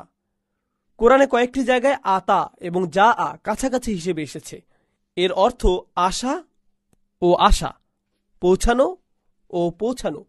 এর মধ্যে যা শব্দটির আশা বেশি শক্তিশালী। এই শব্দটি দিয়ে বোঝায় সে খুব উদ্যমের সাথে এসেছে, সে দৌড়ে এসেছে। পরবর্তীতে আমরা এটা আরো পরিষ্কারভাবে পাই। যা শব্দটি আতার চেয়ে বেশি শক্তিশালী। তাহলে সে উদ্যমের সাথে এসেছে, আর সে হচ্ছে আমা, সে অন্ধ। তাই দেখছে না যে সেখানে কি হচ্ছে, সে দেখছে না সেখানে কি ঘটছে, সে সেখানে চলে এসেছে। আমা অমা ইউদরিকা লাআল্লাহু ইয়াজ্জাক্কা। আর কিসে আপনাকে জানাবে যে মা ইউদরিকা শব্দটি খুবই চমৎকার। এর মূল অক্ষর হচ্ছে দাল র ইয়া, আর এখানে সুলাসি মুজাররাদ ব্যবহৃত হয়েছে। যেমন তাদরি বা ইয়াদরি জানা বোঝাচ্ছে, কিন্তু ইউদরিকা মানে হচ্ছে তোমার কাছে কি আছে যা দিয়ে তুমি জানতে পারো, যা দিয়ে তুমি খবর বের করতে পারবে। যেমন বর্তমান সময়ে আমরা যদি ইদ্রা করতে চাই, আমাদেরকে ইন্টারনেটে যেতে হবে, এমন জিনিস যা দিয়ে আমরা জানতে পারি। বুঝেছেন? তো আল্লাহ এখানে বলেছেন যে আপনার কাছে এমন কিছুই নেই। তিনি নবীজি সাল্লাল্লাহু আলাইহি সাল্লামকে বলছেন। আপনি এখানে শব্দটি খেয়াল করুন, তিনি বলেননি সে, তিনি বলেছেন আপনি। তাহলে প্রথম দুইটি আয়াত নাম পুরুষে বলেছেন, আর এখানে ইলতিফাত লিতাকাররুব লিতাকরিব হয়েছে, সুরের পরিবর্তন হয়েছে নবীজি সাল্লাল্লাহু আলাইহি সাল্লামের কাছে যাওয়ার জন্য। এই আয়াতটিকে প্রায় ভুলভাবে পাঠ করা হয়। এই আয়াতটি আসলে সমালোচনা নয়, বরং নবীজির পক্ষেই বলা হয়েছে। মা ইউদরিকা মানে হচ্ছে তোমার পক্ষে কোনোভাবেই জানা সম্ভব নয় যে সে কোনো ভালো উদ্দেশ্য নিয়ে এসেছে কি না। লাআল্লাহু ইয়াজ্জাক্কা, হয়তো সে নিজেকে পরিশুদ্ধ করতে পারত। তো যাই হোক, আমরা এখানে প্রথম যে বিষয়টি পাই তা হচ্ছে মা ইউদরিকা, লোকটির অন্তরে কি আছে সেই ব্যাপারে নবীজি সাল্লাল্লাহু আলাইহি সাল্লামকে কোনো অবস্থানে যাওয়ার সুযোগ দেওয়া হয়নি। তিনি কোনোভাবেই এটা জানতেন না তিনি যার সাথে কথা বলছেন তার নিজেকে পরিশুদ্ধ করার কোনো ইচ্ছা আছে কিনা। সূরার সামনের দিকে আমরা দেখব, বারবার নানা সময় আমরা দেখব এই সূরাটি সূরা নাজিয়াতের সাথে কিভাবে সম্পর্কিত এবং কিভাবে সূরাটি সূরা নাজিয়াতকে সম্পূর্ণ করেছে। সূরা নাজিয়াতে আমরা পাই মুসা আলাইহিস সালাম ফেরাউনকে একটি অফার দিচ্ছে। এমনকি ফেরাউনকে আমরা সবাই জানি, এই লোকটি বাচ্চাদেরকে মেরেছে, সে পুরো একটা জাতিকে শোষণ করেছে, নিজেকে খোদা দাবি করেছে, ইত্যাদি ইত্যাদি। মুসা আলাইহিস সালামের সাথে অনেক কথোপকথন। এরপরে মুসা আলাইহিস সালাম তার ব্যাপারে আশা হারাচ্ছেন না। তিনি বলছেন ফাকুল হাল্লাকা ইলা আন তাযাক্কা, তোমার মধ্যে কি নিজেকে পরিশুদ্ধ করার কোনো ইচ্ছা বাকি আছে? তিনি আশা হারাচ্ছেন না। সে একই শব্দ তাযাক্কা এখানে নাম পুরুষে ব্যবহৃত হয়েছে। ওমা ইউদরিকা লাআল্লাহু ইয়াজ্জাক্কা, আপনার কাছে এমন কিছুই নেই যা দিয়ে আপনি জানতে পারেন হয়তো সে নিজেকে পরিশুদ্ধ করবে, হয়তো তার মধ্যেও ভালো মানুষ হবার ইচ্ছা আছে। সরল বাংলায় আমরা একে বলি পরিশুদ্ধ হওয়া। একজন ভালো মানুষ হবার চেষ্টা, বুঝতে পারা যে আপনার মধ্যে কিছু নোংরা, কিছু ময়লা, কিছু অনৈতিকতা আছে, আপনি সেখান থেকে বের হতে চান। সে কারণেই তিনি আপনার কাছে এসেছেন রাদিয়াল্লাহু আনহু। এই লাআল্লাহ শব্দটি এখানে হয়েছে তারাজ্জি। এর অর্থ হল এই লোকটি, বলে রাখি এটা কিন্তু জ্ঞানার্জনের পূর্ব ধাপ, কেননা পরের আয়াতে আমরা পাই তাকে মনে করিয়ে দেয়া হয় যে সে নবীজি সাল্লাল্লাহু আলাইহি সাল্লামের কাছ থেকে কিছু শিখেছিল, কিন্তু আল্লাহ বলছেন আসলে সে আগে পরিশুদ্ধ হতে এসেছিল যাতে সে একজন ভালো মানুষ হতে পারে। সুতরাং আমরা আমাদের দিন থেকে কেবল চমৎকার বিষয়গুলো, বিভিন্ন তারিখ, সময়, স্থান, বিভিন্ন নাম, নানার কাহিনী সম্পর্কেই জানতে পারি তা নয়, কোন নবী আগে এসেছেন, কে দ্বিতীয়, কে তৃতীয়, কোন বইয়ে কোন অধ্যায়ে কি আছে, ইত্যাদি ইত্যাদি। এগুলো খুবই চমৎকার শিক্ষা, কিন্তু এগুলোর উদ্দেশ্য কি? কেন আমরা এগুলো সম্পর্কে জানছি? যাতে আমরা নিজেদেরকে পরিশুদ্ধ করতে পারি। এই জন্যই সেই সাহাবী এসেছিলেন, সেই আশায় যাতে তিনি নিজেকে পরিশুদ্ধ করতে পারেন। এখানে আরেকটি বিষয় উল্লেখ করার মতো, তা হল এটা একটি ছোট বালাগি পয়েন্ট। এখানে ইয়াজ্জাক্কা শব্দটির সাথে সাদ খেয়াল করুন। আসলে শব্দটি ছিল ইয়াতাজাক্কা, তাজাক্কি থেকে। এটা হচ্ছে এর মাজদার। আরবি ভাষায় মাঝে মাঝে যা হয় ইদগাম, দুইটি বর্ণ পাশাপাশি থাকলে তাদেরকে একত্রে পড়া হয়। এখন ব্যাকরণগতভাবে আপনি বলতে পারেন ইয়াজ্জাক্কা ও ইয়াতাজাক্কার অর্থ একই, ব্যাকরণে এর অর্থ একই, কিন্তু কোরআনে এই দুয়ের মধ্যেও সূক্ষ্ম পার্থক্য আছে। যখন কোনো কিছু আংশিক, সম্পূর্ণ নয়, তখন হবে ইয়াজ্জাক্কা, ইয়াজ্জাক্কারু। ঠিক আছে, এই ধরনের শব্দ ব্যবহৃত হবে। যখন সম্পূর্ণ বোঝাবে সেক্ষেত্রে সম্পূর্ণ বানানো বসবে, অর্থাৎ একবারের দেখায়, একবারের সাক্ষাতে নিশ্চয়ই সে সম্পূর্ণ পরিশুদ্ধ হয়ে যাবে না। সে হয়তো কিছুটা পরিশুদ্ধ হবে, সে কিছুটা পাবে। ইয়াতাযাক্কারু হলে এখানে সম্পূর্ণ বোঝাতো, একবার সাক্ষাৎ, পরের বার হালকা, আবার প্রশ্ন উত্তর পর্ব, এরপর হয়তো সে সম্পূর্ণ ভালো মানুষ হবে। কিন্তু ইয়াজ্জাক্কা শব্দটি দিয়ে অসম্পূর্ণ বোঝাচ্ছে, সে হয়তো কিছুটা উপকার পাবে রাদিয়াল্লাহু আনহু। আও ইয়াজ্জাক্কারু, সে হয়তো নিজের জন্য কিছু স্মরণিকা পেত। ফাতানফাহু যিকরা, ফলাফল স্বরূপ তাই যদি হয়ে থাকে, অর্থাৎ সেই লোকটি তার নিজেকে পরিশুদ্ধির জন্য এসেছে এবং কিছু উপকারী স্মরণিকা নিয়েছে, ফলাফল স্বরূপ সেই স্মরণিকা তার জন্য উপকারী হবে। ফাতানফাহু যিকরা, এখানে আল্লাহ বলেননি ফাতানফাহু তাযাক্কার বা ইয়ানফাহু তাযাক্কার, তিনি বলেছেন আয-যিকরা। আয-যিকরা শব্দটি দিয়ে অনির্দিষ্ট বোঝায়। এটা একটি মাজদার, যাকারা ইয়াযকুরু থেকে। মূল শব্দটি হলো যিকরুন, যিকর নয়। এই শব্দের শেষের আলিফ মাকসুরা শব্দকে মুবালাগা দেয়। আরবিতে আমরা বলি যিকর হচ্ছে স্মরণ, যিকরা হচ্ছে শক্তিশালী স্মরণ, মানে এটা হচ্ছে শক্তিশালীভাবে স্মরণ। এ থেকে বোঝা যায় যখনই নবীজি সাল্লাল্লাহু আলাইহি সাল্লাম কারোর সাথে কথা বলতেন, সেটা তার জন্য সাধারণ স্মরণিকা হতো না, এটা হতো শক্তিশালী স্মরণ। যদিও তিনি অল্প কথা বলতেন, তবুও এটা তার জন্য শক্তিশালী স্মরণিকা হতো। এখন যখন নবীজি সাল্লাল্লাহু আলাইহি সাল্লাম কোনো কিছু বলেন, বিশেষ করে মক্কি যুগের কোরআনে, সেটা হচ্ছে স্বয়ং কোরআনকেই বোঝানো হচ্ছে। সুতরাং আয-যিকরা, যে শক্তিশালী স্মরণিকার কথা বলা হচ্ছে, এটা দিয়ে কোরআনকেই বোঝানো হচ্ছে। এরপরে এর চেয়েও শক্তিশালী আরেকটা শব্দ নিয়ে আমরা জানবো ইনশাআল্লাহ। মূল কথা হচ্ছে কোরআনকে এখানে একটি শক্তিশালী স্মরণিকা হিসেবে পরিচয় করিয়ে দেওয়া হয়েছে তার জন্য যে এই স্মরণিকা পেতে চায়। তাহলে আল্লাহ এখানে প্রথমেই বলেননি ফাতানফাহু যিকরা, বরং তিনি বলেছেন আও ইয়াযযাক্কারু, যে নিজে এই স্মরণ পাওয়ার চেষ্টা করে, তার জন্য ফলাফল স্বরূপ এই স্মরণিকা খুবই শক্তিশালী হবে, এটা তার জন্য উপকারী হবে। আম্মা মান ইস্তাগনা, অপরদিকে তার জন্য যার আছে ইস্তিগনা, মান ইস্তাগনা, তার জন্য যে উদাসীন, বেপরোয়া, কোনো কিছু নিয়ে ভাবে না। ইস্তিগনা শব্দটি গনি থেকে এসেছে। গনি হচ্ছে এতটাই ধনী যাকে কোনো কিছু নিয়ে ভাবতে হয় না। সে টাকা নিয়ে ভাবে না, সে বাড়ি নিয়ে ভাবে না, সে জীবনের কোনো খরচ নিয়ে ভাবে না। যারা এরকম বিশাল প্রাচুর্যের মধ্যে বাস করে, যার কোনো কিছুর প্রয়োজন নেই, কোনো চাওয়া পাওয়া নেই, তার কিছু পাওয়ার আকাঙ্ক্ষা নেই, সে চাওয়া মাত্রই তার কাছে চলে আসে, এই ধরনের মানুষের গিনা থাকে, এই ধরনের মানুষের গিনা থাকে। আল্লাহ আযজা ওয়া জাল্লার একটি নাম হচ্ছে আল গনি, আল গনি, কারণ তার কিছুর প্রয়োজন নেই, তার কিছুই প্রয়োজন নেই। সুতরাং এখানে ইস্তিগনা শব্দটির শুরুতে আলিফ, সিন ও তা আছে, এটা বাবে ইস্তিফাল। এর অর্থ হচ্ছে সেই সকল লোক যারা ভাবে তাদের কোনো কিছুর প্রয়োজন নেই। যে ব্যক্তির এমন ভাব থাকে যে তার কোনো কিছুর প্রয়োজন নেই, সে এসবের ব্যাপারে উদাসীন থাকে। এখানে ইস্তিগনা বলতে কিন্তু কুরাইশ নেতাদের কথা বোঝানো হচ্ছে। তাহলে নবীজি সাল্লাল্লাহু আলাইহি সাল্লাম কি জানতেন যে তারা এসবের ব্যাপারে উদাসীন? না, তিনি তা জানতেন না। তার পক্ষে এটা জানা সম্ভব নয় যে তাদের অন্তরে ভালো কিছু আছে কিনা, বা ক্ষুদ্রতম ভালো কিছু আছে কিনা। মুসা আলাইহিস সালাম ফেরাউনের মৃত্যুর আগ পর্যন্ত জানতেন না, তাই তিনি তার কাছে দাওয়াত দিয়ে গেছেন, আর আল্লাহ তাআলাও তার রায় দিয়ে দিয়েছেন। আল্লাহ তাকে উন্মোচন করে দিয়েছেন এবং বলেছেন আম্মা মান ইস্তাগনা, সেই ব্যক্তি যে ভাবে তার কিছুর প্রয়োজন নেই, যে কোনো কিছুর পরোয়া করে না, যে তার কাজকর্মে বেপরোয়া, এই লোকটি হয়তো আপনার সাথে ইসলাম নিয়েও কথা বলবে। এজন্য নয় যে তারা উপদেশ পেতে চায়, বরং এই জন্য যে সে আপনার সাথে দার্শনিক আলাপ দিতে চায়। সে আলাপ করতে চায় যে আসলে আল্লাহ আছে কিনা। বিভিন্ন ক্যাম্পাসে কিছু দর্শনের ক্লাব আছে যেখানে আমাদের এমএস এর ছেলেরাও যায়, তাই না? তারা কেবল আলাপ দিতে চায়, আলাপ দেওয়ার জন্য, এর কোনো উদ্দেশ্য নেই, শুধু বকবক করা।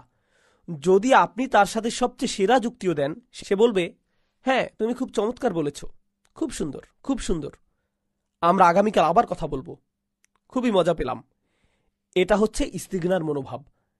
আমাদের নিজেদের এর খুব বেশি প্রয়োজন নেই, আমরা শুধু সময় কাটাচ্ছি, এমন আর কি তাদের মনোভাব।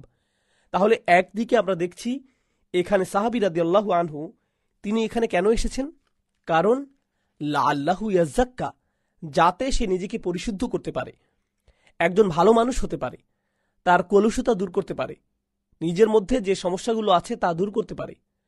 আরেকটি কারণ হলো যাতে সে কিছু স্মরণ পেতে পারে। তাহলে এই দুইটি শক্তিশালী কারণে সেই সাহাবী সেখানে গিয়েছিলেন, আর এর কোনোটি সেই নেতাদের মধ্যে ছিল না। আল্লাহ প্রথমেই বলেছেন আম্মা মানিস্তাগনা, তার জন্য যে আসলে পাত্তা দেয় না, তার কোনো কিছুর প্রয়োজন নেই, তার আচরণে সেটা বোঝা যাচ্ছে। ফাআনতা লাহু তাসাদ্দা, আর তোমার আছে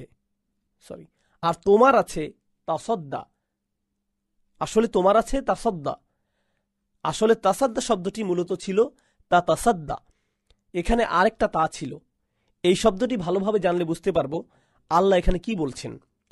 এখানে কয়েকটা বিষয় আছে, একটি হলো শব্দ, অপরটি হলো বাক্য গঠনটি এখানে খুবই চমৎকার। তাহলে প্রথমে আমরা এই শব্দটি জেনে নিই। এটা এসেছে সদ, দাল ও ইয়া থেকে। সদিউন, এটি সদা থেকেও এসেছে। সদা অর্থ হলো প্রতিধ্বনি, কোনো দেয়ালে শব্দ ছুরি দিলে যেভাবে এটা বারবার ফিরে আসে সেটা, এটাই হচ্ছে সদা। তাসদ্দা শব্দটি হলো কোনো কিছু নিরলসভাবে করা, কোনো কিছুতে বারবার ফিরে যাওয়া, যেমনিভাবে কোনো প্রতিধ্বনি আপনার কানে বারবার ফিরে আসে। তাহলে এখানে নবীজি সাল্লাল্লাহু আলাইহি সাল্লামকে বলা হচ্ছে আপনি তাদের কাছে বারবার করে ফিরে যাচ্ছেন, অর্থাৎ তারা আপনার কাছে কথা বলতে এসেছে, এরপর হঠাৎ এই বাধা এসেছে, তবু আপনি তাদের দিকে ফিরে গিয়েছেন। তাহলে আপনি শ্রদ্ধা করছেন, আপনি তাদের দিকে ফিরে গিয়েছেন, প্রতিধ্বনির মতো ফিরে গিয়েছেন, তাদের দিকে আলাপ করতে ফিরেছেন। তাসদ্দা শব্দটি দিয়ে এটাই বোঝাচ্ছে। কিন্তু এখানে আল্লাহ কেবল বলেননি তাসদ্দা, তিনি বলেছেন ফাআনতা লাহু তাসদ্দা। আংতা শব্দটি এখানে জুমলা ইসমিয়া। এটা জানার তাৎপর্য কেবল এটা নয় যে এটা ব্যাকরণগত সূক্ষ্মতা, এর তাৎপর্য হচ্ছে আপনি নিজেই ওদের দিকে ফিরে গিয়েছেন, মানে হলো তারা আপনার দিকে ফেরেনি। এখানে আংতা শব্দটি হচ্ছে আলা গায়রিল ফাইল, এটা দিয়ে বোঝায় ফাইল ছাড়া অন্য কিছু বোঝাচ্ছে। সুতরাং আপনি নিজে তাদের দিকে ফিরে গিয়েছেন। তাদের কি আছে? ইস্তিগনা। গত আয়াতে এসেছে তারা আপনার দিকে ফেরেনি, তারা এটাকে খুব হালকাভাবে নিয়েছে, আর আপনি তাদেরকে খুব গুরুত্বের সাথে নিয়েছেন। এই থেকে বোঝা যাচ্ছে যে কে উপরে আছে। একজন সেলসম্যান যখন কারো কাছে কিছু বিক্রি করতে চায়, যে সেই জিনিসের প্রতি আগ্রহী নয়, এই অবস্থায় কাকে দেখে মায়া লাগে আমাদের? সেলসম্যানকে দেখে মনে হয় অতি আগ্রহী, আর কাস্টমার খুব ঠান্ডা মেজাজে হেঁটে চলে যায়, কাস্টমার উপরে থাকে। এটা বোঝাটা খুবই গুরুত্বপূর্ণ, কারণ আল্লাহ তাআলা চাননি যেন নবীজি সাল্লাল্লাহু আলাইহি সাল্লামকে দেখে মনে হয় তিনি ওদের মুখাপেক্ষী। তিনি চাননি যে তিনি তাদেরকে ইসলামের দাওয়াত দেওয়ার জন্য বেশি উদ্গ্রীব। তার তো তাদের দরকার নেই, আল্লাহ তাআলারও তাদেরকে প্রয়োজন নেই সুবহানাহু ওয়া তাআলা। তাই আল্লাহ আযজা ওয়া জাল্লা তাকে উদ্গ্রীব হতে নিষেধ করলেন। তারা তার দিকে যেভাবে তাকায় না, তাকেও তিনি সেভাবে তাকাতে নিষেধ করলেন। তাই তিনি বললেন ফাআনতা লাহু তাসাদ্দা। সুতরাং তিনি বললেন ফাআনতা লাহু তাসাদ্দা ওয়া মা আলাইকা, আর আপনার কোনো দোষ নেই। এর ফল যাই হোক তাতে আপনার কোনো দোষ নেই। আলা শব্দটি ব্যাপক অর্থবোধক শব্দ, এর কয়েকটা অর্থ আছে। যদি তারা ইসলাম গ্রহণ না করে, এতে আপনার কোনো দোষ নেই। যদি সে নিজেকে পরিশুদ্ধ করতে না চায়, এটা প্রথম। আরেকটি অর্থ হচ্ছে এটা আপনার উপর ফরজ নয়, আপনি তার জন্য দায়ীও নন। আল্লাহ ইয়াজ্জাক্কা, যদি সে নিজেকে পরিশুদ্ধ না করে, কে এই সিদ্ধান্ত নিবে? সে নিজেই তার সিদ্ধান্তের জন্য দায়ী। তুমি তাকে পরিশুদ্ধ করতে পারবে না, আপনি কেবল তাকে জানাতে পারেন। বিগত সূরা এসেছে ইন্নামা আনতা মুনযিরুম মান ইয়াখশাহা, যারা ভয় করে আপনি কেবল তাদেরকে সতর্ক করতে পারেন। দেখে মনে হচ্ছে এই সূরার প্রথম অংশটি যেন ওই আয়াতের তাফসীর। গত সূরায় আল্লাহ বলেছেন আপনি কেবল একজন সতর্ককারী, যে ভয় করে তার জন্য, যে আখিরাতে ভয় করে। তাই বলা হয়েছে অহুয়া ইয়াখশা, যে ভয় করে সে নবীজি সাল্লাল্লাহু আলাইহি সাল্লামের কাছে এসেছে, আর এই লোকেরা ভয় করে না। এখানে তাদেরকে নিচে নামানো হয়েছে। এখানে আল্লাহ একটা অসাধারণ কথা বলেছেন, যা দিয়ে তিনি এইসব অহংকারী কাফিরদের মুখ উন্মোচন করে দিয়েছেন, যারা নবীজিকে একেবারেই বিশ্বাস করত না, কোনো কারণ ছাড়াই কেবল আলাপ দিতে চাইত, নিজেদের সেই দাওয়াত কবুল করার কোনো ইচ্ছাই ছিল না। আল্লাহ এখানে বলেননি ওমা আলাইকা ইল্লা ইয়াজ্জাক্কা। ইন শব্দটি এখানে হারফে শার্ত হিসেবে এসেছে, এতে আপনার কোনো দোষ নেই যদি সে নিজেই নিজেকে পরিশুদ্ধ না করে। কিন্তু আল্লাহ এখানে বলেছেন সে নিজেকে পরিশুদ্ধ করতে চায় না, অর্থাৎ তিনি তার আসল অবস্থাটি এখানে তুলে ধরেছেন। তিনি এখানে ধারণাপ্রসূত ছিলেন না, তিনি এখানে ধারণাপ্রসূত কিছু বলছেন না। আল্লাহ এখানে তার রাসূলকে বলেছেন যে তার অন্তরে নিজেকে পরিশুদ্ধ করার কোনো ইচ্ছা নেই। গত সূরায় ফিরাউন ও মুসার মধ্যকার যে আলোচনা হয়েছে, এখানেও সেই আলোচনা হচ্ছে। ফাকুল হাল্লাকা ইলা আন তাযাক্কা, গত সূরায় ফিরাউন ও মুসার মধ্যকার যে আলোচনা হয়েছে, এখানেও সেই আলোচনা হচ্ছে। ফাকুল হাল্লাকা ইলা আন তাযাক্কা, একই কথা এখানেও আলোচিত হচ্ছে। ফিরাউনের সমস্যা কি ছিল? সে মুখ ফিরিয়ে নিয়েছে। ফিরাউনের সমস্যা কি ছিল? সে মুখ ফিরিয়ে নিয়েছিল। ফাকাযযাবা ওয়া আসা সুম্মা আদবারা ইয়াসআ ফাহশারা ফানাদা ফাকালা আনা রাব্বুকুমুল আ'লা। তার ইস্তিগনা ছিল, সে মনে করেছিল তার এসব শোনার কোনো প্রয়োজন নেই, সে নিজেকে স্বয়ংসম্পূর্ণ ভেবেছিল। এখানেও তারা সেই একই মনোভাব দেখাচ্ছে। তাহলে সেটা কেবলই একটা গল্প ছিল না, বরং নবীজি সাল্লাল্লাহু আলাইহি সাল্লামের জীবনেও তেমন ঘটনার পুনরাবৃত্তি হচ্ছে। তাহলে অমা আলাইকা আল্লাহ ইয়াজ্জাক্কা আম্মা মান জাআকা ইয়াসআ ওয়া আম্মা মান জাআকা ইয়াসআ, আর যে আপনার কাছে ছুটে আসলো এতটা উদ্যমের সাথে, যা তার চাইতেও বেশি উদ্যম নিয়ে, ইয়াসআ দৌড়ে, তাড়াহুড়া করে। এই শব্দটি খুবই চমৎকার ও শক্তিশালী, কারণ এ থেকে আমরা গত সূরার একটা বিষয় মনে করতে পারি। গত সূরায় আল্লাহ আযজা ওয়া জাল্লা ফিরাউন সম্পর্কে বলেছেন সুম্মা আদবারা ইয়াসআ ফাহশারা ফানাদা ফাকালা আনা রাব্বুকুমুল আ'লা। ফিরাউনকে চিন্তা করুন, যেন সে তার প্রাসাদে আছে, তার নিজস্ব কামরায় আছে। যখন মূসার দাওয়াত ছড়িয়ে পড়তে লাগল, সে চিন্তায় দ্রুত হাঁটতে লাগল। হাঁটার গতি ছিল সাধারণ হাঁটার চেয়েও দ্রুত, কিন্তু দৌড়ানোর চেয়ে ধীর। সে দ্রুত হাঁটতে লাগল। তার হাঁটা ছিল অহংকারের হাঁটা।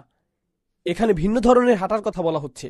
ওয়া আম্মা মান জাআকা ইয়াসআ ওয়া আম্মা মান জাআকা ইয়াসআ, সে দ্রুত হেঁটে আপনার কাছে এলো, তাড়াহুড়া করে এলো। আর এটা হচ্ছে আব্দুল্লাহ ইবনে উম্মে মাকতুম রাদিয়াল্লাহু তাআলা আনহুর হাঁটা। এটা হচ্ছে নম্রভাবে হাঁটা, আল্লাহর ভয়ের জন্য হাঁটা। আগের ক্ষেত্রে কোনো আল্লাহর ভয় ছিল না, আর এটা হচ্ছে আল্লাহর ভয়ে হাঁটা। তারা দুজনেই হাঁটছে, কিন্তু ভিন্ন দুই দিক থেকে। সুবহানাল্লাহ। এরপর এখানে এসেছে ওয়া আম্মা মান জাআকা ইয়াসআ ওয়া হুয়া ইয়াখশা, তার কথা বলা হচ্ছে। তার আছে খাশিয়া, এবং সে ভয় করে।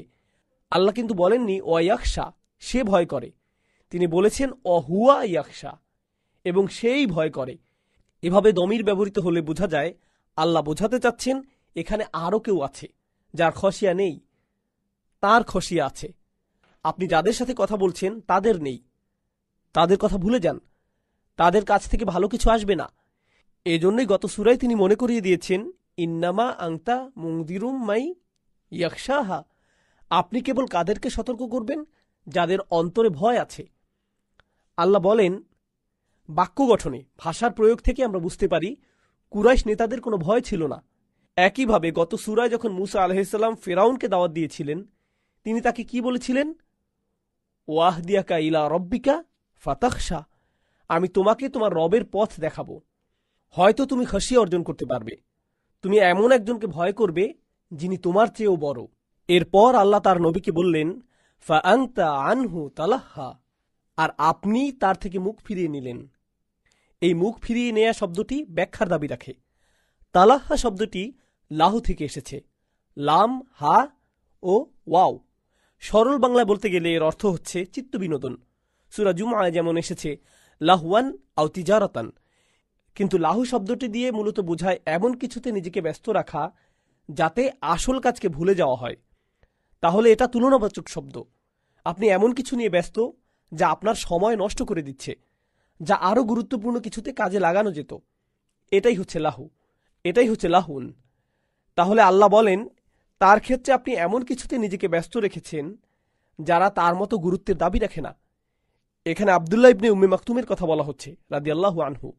আল্লাহ তার রাসূলকে বলছেন সাল্লাল্লাহু আলাইহি সাল্লাম, আল্লাহ এই কুরাইশ নেতাদের অন্তরে দেখেছেন, তাদের অন্তরে কোনো খাশিয়া নেই, তাদের অন্তরে ইস্তিগনা রয়েছে, কোনো সম্ভাবনা নেই আল্লাহ ইয়াজ্জাক্কা, তাদের নিজেদেরকে পরিশুদ্ধ করার বা পরিষ্কার করার কোনো আশা নেই। তাদের সাথে কথা বলে সময় নষ্ট করবেন না, এর চেয়েও অনেক গুরুত্বপূর্ণ কাজ আপনার রয়েছে। যদি সেখানে কোনো আশা থাকত তাহলে হয়তো সেটাই হতো বেশি গুরুত্বপূর্ণ। সেশনের শুরুর দিকে আমরা এই ব্যাপারে কথা বলেছি। অমুসলিমদেরকে দাওয়াত দেওয়ার ব্যাপারে সেখানে আশা আছে, সেটা অবশ্যই ভালো কাজে সময়কে খরচ করা। কিন্তু যেহেতু এখানে আল্লাহ ইতোমধ্যেই তাদের অন্তরকে লক্ষ্য করেছেন এবং নবীজি সাল্লাল্লাহু আলাইহি সাল্লামকে বলে দিয়েছেন যে তাদের অন্তরে কি আছে, সেহেতু এখানে সময় নষ্ট করার দরকার নেই।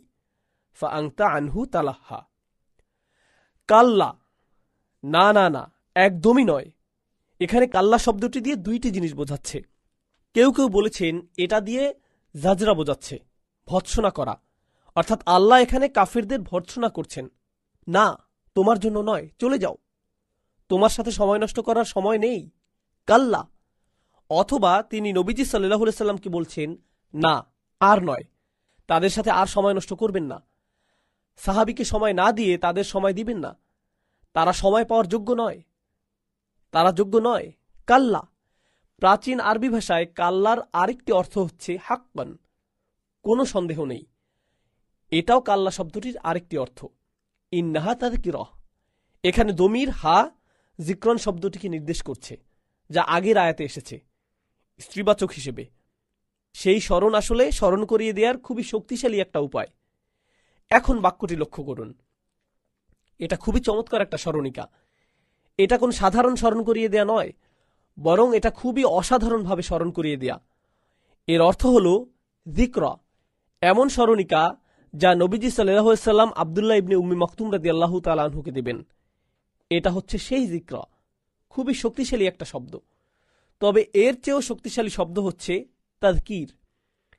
এটা এসেছে বাবে তাফঈল থেকে, তাযকির, আর একে আর সুউচ্চ করা হলে বলতে হয় তাযকিরাহ। এটা হচ্ছে সর্বোচ্চ শক্তিশালী শব্দ।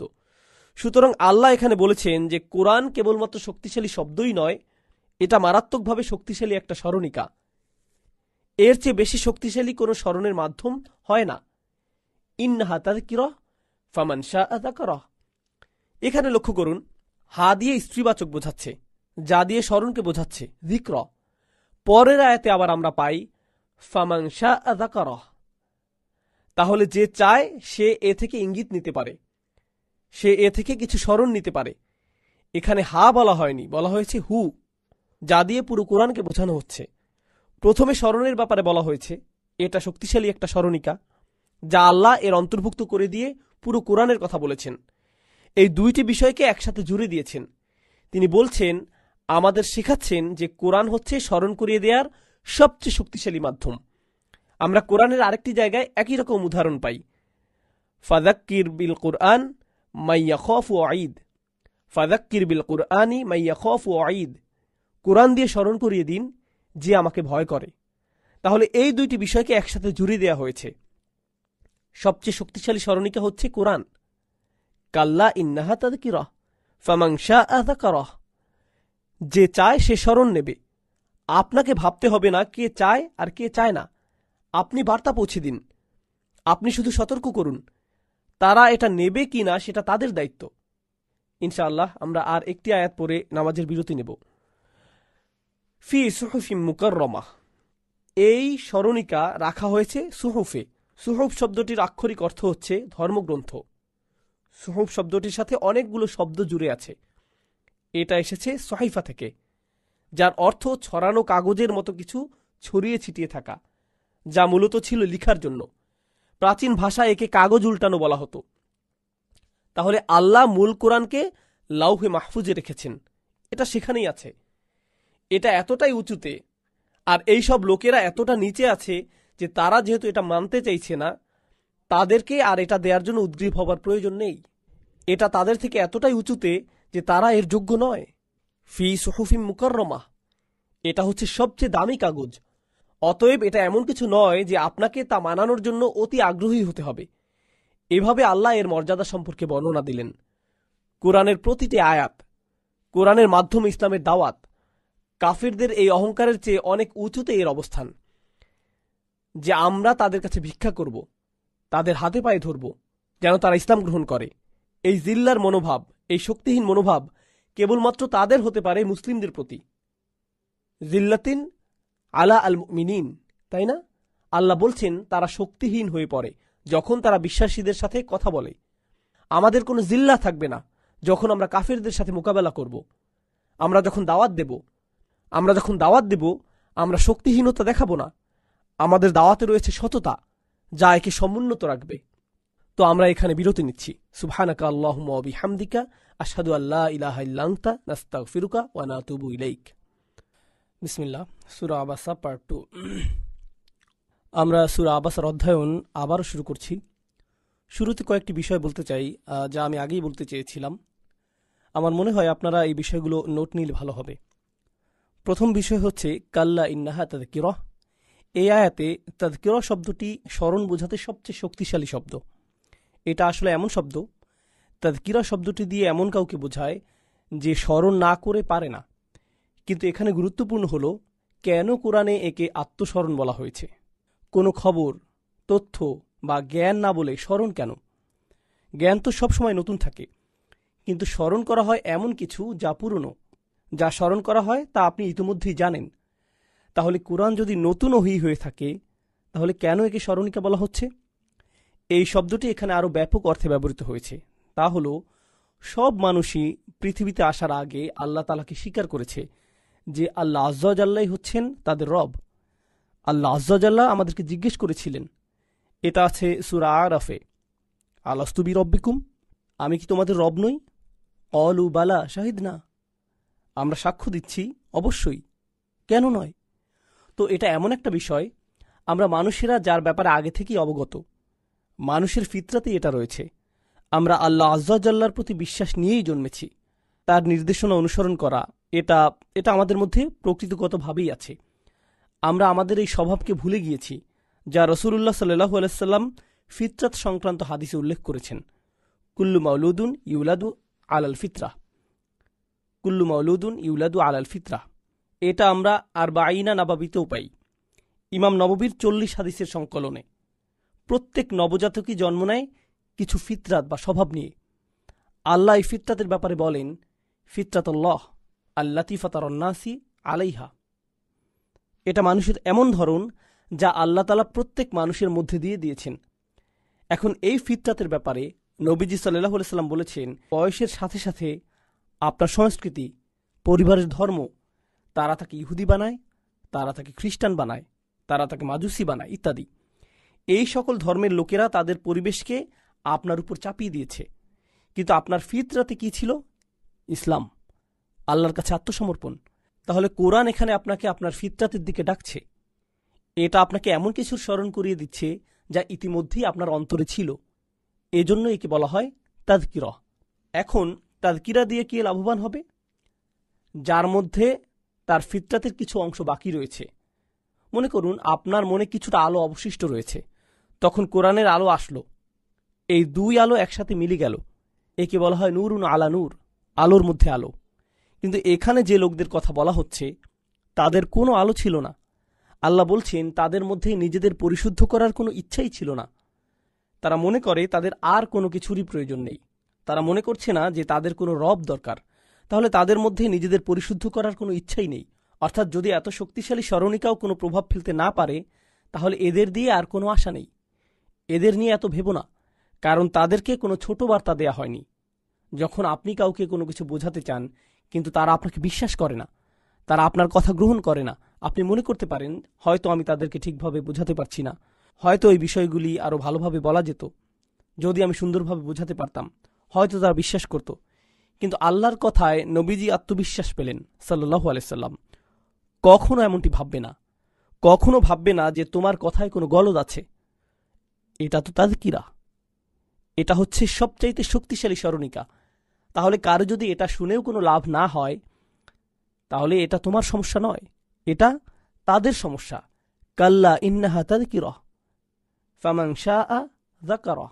যে সত্যিই চায় সে একে মনে রাখবে, নিজের মধ্যে একে ধারণ করবে এবং এ থেকে উপকৃত হবে। এবার আল্লাহ আজ্জা ওয়া জাল্লা এর সুউচ্চ অবস্থান সম্পর্কে অবগত করছেন।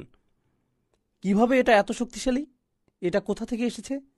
কিভাবে এটা শুধু মানুষের তাযকিরা নয়, এই স্মরণ কেবল একজন মানুষ অপর মানুষকে করবে তাই নয়, এই স্মরণ আল্লাহর পক্ষ থেকে এসেছে। ফি সুহুফিম মুকাররমা, এমন পত্রে যা মহান বা মহিমান্বিত, সম্মানিত। মুকাররমা আরবি ভাষায় তাকরিম থেকে এসেছে। মারফু আতিন, একে সুউচ্চ করা হয়েছে। মুতাহহারা, পবিত্র করা হয়েছে। এগুলো হচ্ছে আল্লাহ সুবহানাহু ওয়া তাআলার বর্ণিত পত্রের বিশেষণ। বেশিরভাগ আলেম মন্তব্য করেছেন এই পত্র হচ্ছে লাউহে মাহফুজ, এখানে ওহীকে সংরক্ষিত করা হয়েছে। তো এখানে কাফেরদেরকে বলা হচ্ছে, আর কাফেরাও এই আয়াত শুনছে। মনে রাখবেন, মক্কি যুগের কোরআন দাওয়াতের মাধ্যমও বটে, তারাও এটা শুনছে। তাহলে তাদেরকে জানানো হচ্ছে যে তারা এই পবিত্র নির্ভুল প্রমাণ্য শুনতে পাচ্ছে, যা সুউচ্চ জায়গায় সংরক্ষিত আছে, যা সর্বোচ্চ নিরাপদ জায়গায় আছে। তারা যে এটা শুনতে পারছে, এটাই তাদের আসার জন্য যথেষ্ট হওয়া উচিত। কিন্তু যদি এটাও আপনার মধ্যে কোনো প্রভাব রাখতে না পারে, তাহলে কি আপনার মধ্যে প্রভাব রাখবে? তাহলে এই কথায় আসলে তার সুমহান বাণীকে মহিমান্বিত করা হয়েছে এবং কাফেরদেরকে ছোট করা হয়েছে। মনে আছে, আমরা আগে বলেছিলাম যে তারা তাকে খুবই সাধারণভাবে নিয়েছিল, আর নবীজি সাল্লাল্লাহু আলাইহি সাল্লাম তাদেরকে খুব গুরুত্বের সাথে নিয়েছিলেন, যেন তারাই কর্তৃত্বের আসনে। এবার আল্লাহ ইসলামের বার্তা দিয়ে ইসলামের নবীকে আধিপত্য দিলেন। বিআইদি সাফারা, এটা হস্তান্তর করা হয়েছে, এটা রয়েছে সাফারার হাতে। সাফারা শব্দটি আরবি ভাষার চমৎকার একটা শব্দ। এর অর্থ লেখক। এর অর্থ মূলত সিফর শব্দটি দিয়ে বোঝায় এমন বই যা উন্মোচন করে। তো এরা হচ্ছে সেই সাফারা যারা কোরআনের নথি রাখে বা লাউহে মাহফুজের নথি রাখে এবং নবীদের কাছে তা প্রকাশ করে আলাইহিমুসসালাম। এটা এই আয়াতের একটি ব্যাখ্যা। কিছু আলেম মন্তব্য করেছেন এখানে তাদের কথা বলা হচ্ছে যারা কোরআনকে সংরক্ষণ করেছেন, অর্থাৎ সাহাবীদের মধ্যে পাণ্ডুলিপি লেখকদের, তাদেরকেও বলা হয় সাফারা। নবীদের পাণ্ডুলিপি লেখক, সুহফি ইব্রাহিম ও মুসা, এটা কোরআনে আছে, এরাও সাফারা। তবে বেশিরভাগ আলেমের মতে এখানে ফেরেশতাদের কথা বলা হচ্ছে এবং এর ভাষাও এই মতটিকে সমর্থন করে, কারণ পরবর্তী শব্দগুলো দেখলে আমরা পাই কিরামিন বারারা। বারারা শব্দটি চমৎকার। বারার শব্দটি বার শব্দের বহুবচন। বার শব্দের মাঝে আলিফ নেই। এই শব্দের আরেকটা বহুবচন রয়েছে যা হলো এতে আলিফ আছে। এখন বার অর্থ কল্যাণ, এর মানে এমন কিছু যা অনেক বেশি ভালো। এই শব্দটি দিয়ে ভালোর আধিক্য বোঝাচ্ছে, এমন কিছু যা অনেক বেশি ভালো। আবার শব্দটি দিয়েও ভালো বোঝায়, কিন্তু এটা বার শব্দের মতো শক্তিশালী নয়। এখন বার শব্দের বহুবচন হল আবরার, অতাওয়াফানা মাআল আবরার। এটা হচ্ছে বার শব্দের সাধারণ বহুবচন। আবরার শব্দটি দিয়েও ভালো বোঝায়, কিন্তু এটা বার শব্দের মতো শক্তিশালী নয়। এখন বার শব্দের বহুবচন হল আবরার, ওয়াতাওয়াফানা মাআল আবরার। এটা হচ্ছে বার শব্দের সাধারণ বহুবচন। আর শক্তিশালী বহুবচন হচ্ছে বারারা, যেটা এখানে ব্যবহৃত হয়েছে। ভাষাতত্ত্বের একটি মতে বারারা হচ্ছে জামউ কাসরা আর আবরার হচ্ছে জামউ কিল্লাহ। বারারা হচ্ছে বহুবচনের আধিক্য বোঝাচ্ছে, আবরার শব্দটি ততটা শক্তিশালী নয়। আর এটা ফেরেশতাদের ক্ষেত্রে প্রযোজ্য হবে, কারণ ফেরেশতাদের ধার্মিকতার চেয়ে মানুষের ধার্মিকতা অনেক কম, কারণ তারা সবাই ধার্মিক। অতএব কিরামিন বারারা, তারা সবাই ধার্মিক, তাদের পুরো সবাই ধার্মিক। আর বার শব্দটি বেশি শক্তিশালী শব্দ। এ থেকে বোঝা যায় যে এখানে ফেরেশতাদের কথা বলা হচ্ছে। আল্লাহ তাআলাই অধিক জানেন। তবে বেশিরভাগের মত এটি যে এরাই ফেরেশতাদের মধ্যে অধিক সম্মানিত এবং ধার্মিক। তাহলে যে লোকদের মাধ্যমে এই ওহী নাজিল করা হয়েছে বা যাদের মাধ্যমে এটা নাজিল করা হয়েছে, প্রথমত এটা খুবই সুউচ্চ, এটা সম্মানের, এটা মহিমান্বিত, এটা পরিশুদ্ধ, এটা পরিষ্কার। তার উপর তারা হলেন ফেরেশতাদের মধ্যে উপরের সারির, কারণ তাদের কথা আলাদাভাবে এসেছে। আর তারা হলেন সবচেয়ে সম্মানিত বারারা। তোমাদের কুরাইশদের জন্যই এই কথা বলা হচ্ছে, তোমাদেরকে এটা বলা হচ্ছে। অতএব তোমরা যদি এটা অনুধাবন না করো, তাহলে এটা তোমাদের ক্ষতি, আর কারো নয়। তোমাদের কারণে নবীজি সাল্লাল্লাহু আলাইহি সাল্লামের বিন্দুমাত্র আক্ষেপের কিছু নেই। এ কারণেই আল্লাহ আজ্জা জাল্লা প্রতিনিয়ত বারংবার তার নবীকে মনে করিয়ে দিচ্ছেন সাল্লাল্লাহু আলাইহি সাল্লাম, ফালাআল্লাকা বাখিউন নাফসাকা আলা আথারিহিম। তুমি কি আক্ষেপ করে নিজেকে মেরে ফেলবে? তুমি কি অতিরিক্ত আক্ষেপে পড়ছ তাদের মুসলিম না হবার কারণে? ইল্লাম ইউমিনু, যদি তারা মুসলিম না হয়, তুমি কি আক্ষেপে নিজেকে শেষ করে দেবে? নবীজি সাল্লাল্লাহু আলাইহি সাল্লাম প্রচণ্ড আক্ষেপে পড়ছিলেন, কেননা এই সূরার শুরুতেই আমরা দেখতে পাচ্ছি তার কাঁধে ছিল পৃথিবী সমান বোঝা। আল্লাহ সুবহানাহু ওয়া তাআলা প্রতিনিয়ত তার বোঝাকে হালকা করে দিচ্ছিলেন। তারপরেও এটা পৃথিবী সমান বোঝার মতো লাগছিল। তারপরও নবীজির কাছে এটা অনেক ভারী লাগছিল সাল্লাল্লাহু আলাইহি সাল্লাম। ঠিক এই কারণেই এমনকি মুনাফিকদের প্রতি আল্লাহ আজ্জা ওয়া জাল্লা বলেন, ইন তাস্তাগফির লাহুম ৭০ মাররাতান ফালা ইয়াগফিরুল্লাহু লাহুম। এমনকি মুনাফিকদের প্রতি আল্লাহ আজ্জা ওয়া জাল্লা বলেন, যদি তুমি আল্লাহর কাছে ৭০ বারও ক্ষমা চাও, আল্লাহ তাদেরকে ক্ষমা করবেন না। নবীজি বলেন, তাহলে আমি 70 বারের বেশি ক্ষমা চাইব। সুবহানাল্লাহ, মানুষের জন্য তিনি এতটাই ভাবতেন সাল্লাল্লাহু আলাইহি সাল্লাম। এবার পরবর্তী বিষয়ে যাই। এই পর্যন্ত এমন কিছু বিষয় আলোচনা করা হয়েছে যেখানে ওহির সুউচ্চ সম্মানের বিষয় বলা হয়েছে, নবীজির কথার প্রতি গুরুত্বারোপ করা হয়েছে। এবার মানুষের ব্যাপারে বলা হচ্ছে, কুতিলাল ইনসানু মা আকফারা। এখানে খুবই সূক্ষ্মভাবে সমালোচনা করা হচ্ছে। আরবি ভাষায় এভাবে খুব সূক্ষ্মভাবে তিরস্কার করা হয়, মানুষ মরে যাক, মানুষের ধ্বংস হোক। কুতিলাল ইনসান, এটা হচ্ছে মাবনি আলাল মাজহুল লিল মাদি, এটা অতীতকাল এবং এটা নিষ্ক্রিয়। এর আক্ষরিক অর্থ হচ্ছে মানুষ মরে গেছে। এটি এমন ইঙ্গিত করছে যেন মানুষ মরে যাক বা মানুষ নিজেই নিজেকে ধ্বংস করেছে। মা আকফারা, সে কতই না অকৃতজ্ঞ, সে কত অবলীলায় অস্বীকার করতে পারে। মা আকফারা, মা আকফারা হচ্ছে উসলিবিত তাজ্জুব। আরবি ভাষায় এমন শব্দ গঠন করা হয় নির্বাক হওয়া, আশ্চর্যান্বিত হওয়া, একই সাথে ক্রোধ হওয়া বোঝাতে। তাহলে স্বয়ং আল্লাহ বলছেন সে কত বিরাট কুফর করতে পারে, সে কত চমৎকারভাবে অস্বীকার করতে পারে, সে কত অবলীলায় অস্বীকার করতে পারে। এর আরেকটি ব্যাখ্যা হচ্ছে, এটি কম জনপ্রিয় মত, কেননা এর ভাষা খুবই শক্তিশালী। তা হল মা শব্দটি এখানে মাফউল বিহি। কোন বিষয়টি তাকে এভাবে অস্বীকার করতে প্রভাবিত করছে, কিসে তাকে অস্বীকার করাচ্ছে? ঠিক আছে, এখানে মাউসুলা কাজ করছে, মাফউল বিহি নয়, মাউসুলা হয়েছে। তবে বেশিরভাগ আলেমের মতে তাজ্জুব উসলিবিত তাজ্জুব। কত চমৎকার, কিসে তাকে অস্বীকারে প্ররোচিত করেছে? তাহলে দুইটি বিষয়ই একটি আয়াতে এসেছে। সে নিজেকে ধ্বংস করছে, মানুষ নিজেকে ধ্বংস করছে তার অসাধারণ অপরিসীম অস্বীকারের মাধ্যমে, তার অকৃতজ্ঞতা, তার অবজ্ঞার মাধ্যমে। এবার আপনি যদি গত সূরা খেয়াল করেন, আল্লাহ আযজা ওয়া জাল্লা আমাদের দেখাচ্ছেন তাকে অস্বীকারের পরিণতি কতটা ভয়ঙ্কর হতে পারে। কিসের উদাহরণ দেয়া হয়েছে আপনাদের মনে আছে? ফাকাযযাবা ওয়া আসা সুম্মা আদবারা ইয়াসআ ফাহাশারা ফানাদা ফাকালা আনা রাব্বুকুমুল আ'লা। আল্লাহ ফেরাউনের মাধ্যমে তাকে অস্বীকারের সবচেয়ে ভয়ঙ্কর উদাহরণ দিচ্ছেন। এর পরের সূরাতেই তিনি পুরো মানবজাতি সম্পর্কে বলছেন, যারা ফেরাউনের পদাঙ্ক অনুসরণ করছে সত্যকে অস্বীকারের মাধ্যমে। যখন এটা তাদের সামনে উপস্থাপন করা হয়, এখানে সুবহানাল্লাহ, সূরা নাজিয়াত ও আবাসার মধ্যে কি চমৎকার বৈপরীত্য দেখুন। এই দুটোকে এভাবে একত্রিত করা হয়েছে। নাজিয়াতে আল্লাহ বলছেন মুসা আলাইহিসসালাম তাকে সবচেয়ে চমৎকার, সবচেয়ে শক্তিশালী নিদর্শন দেখিয়েছেন। ফাআরাহুল আয়াতাল কুবরা, মুসা আলাইহিসসালাম তাকে অফুরন্ত নিদর্শন দেখিয়েছেন, তিনি তাকে দেখিয়েছেন। এরপরেও সে তার বিরোধিতা করেছে, এরপরেও সে কুফর করেছে। সে কত চমৎকারভাবে কুফর করেছে, সে তা দেখতে পাচ্ছে, তারপরও কুফর করছে।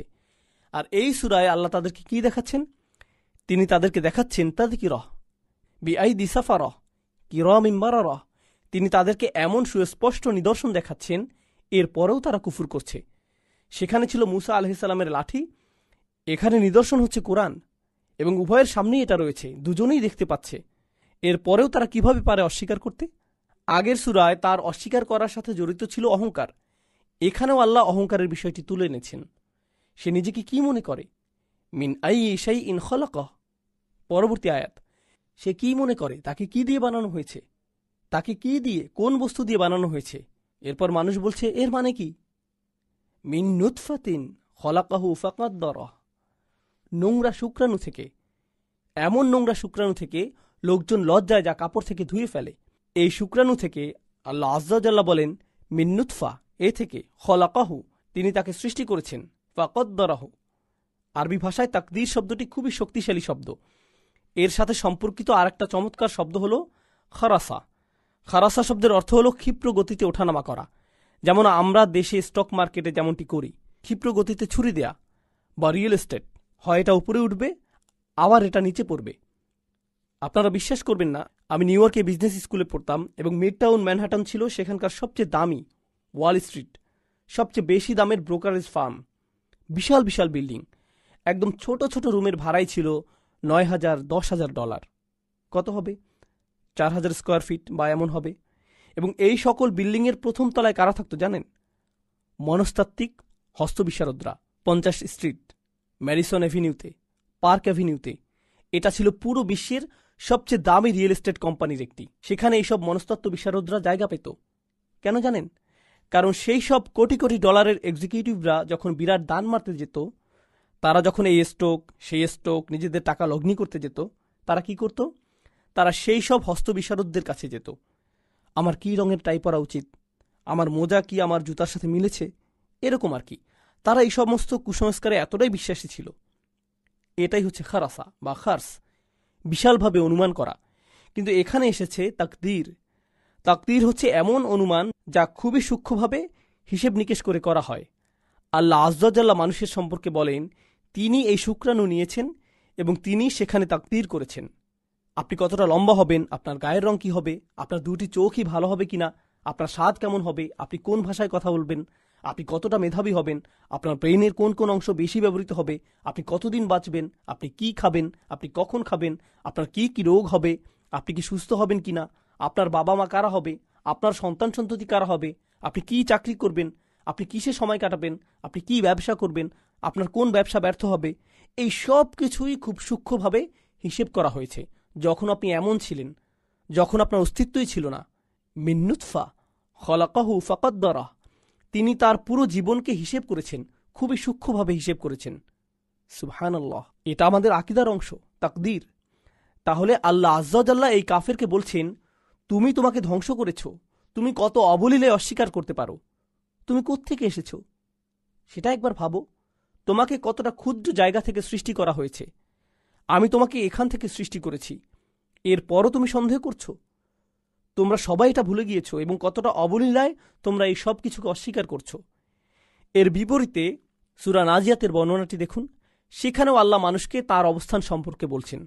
সেখানে তিনি বলছেন, ওয়া আনতুম আশাদ্দু খালকান আমিস সামা বানাহা, তোমাকে বানানো কি বেশি কঠিন কিছু, নাকি এই সুউচ্চ আকাশমণ্ডলী? রাফা আসামকাহা ফাসাওয়াহা, তাহলে আমাদের সাথে আকাশের তুলনা করা হয়েছে। এখানে আমাদেরকে, আমরা কোত্থেকে এসেছি তার সাথে তুলনা করা হয়েছে, নুতফা থেকে। সুবহানাল্লাহ। এবং এই জায়গাতেই আল্লাহ অহংকারকে চূর্ণ করেছেন আলাদাভাবে। এরপর তিনি বলছেন, সুম্মা সাবিলা ইয়াসসারা, এটা বিশেষভাবে সেই পথ যা আল্লাহ মানুষের জন্য তৈরি করেছেন, তিনি তার জন্য সহজ করেছেন।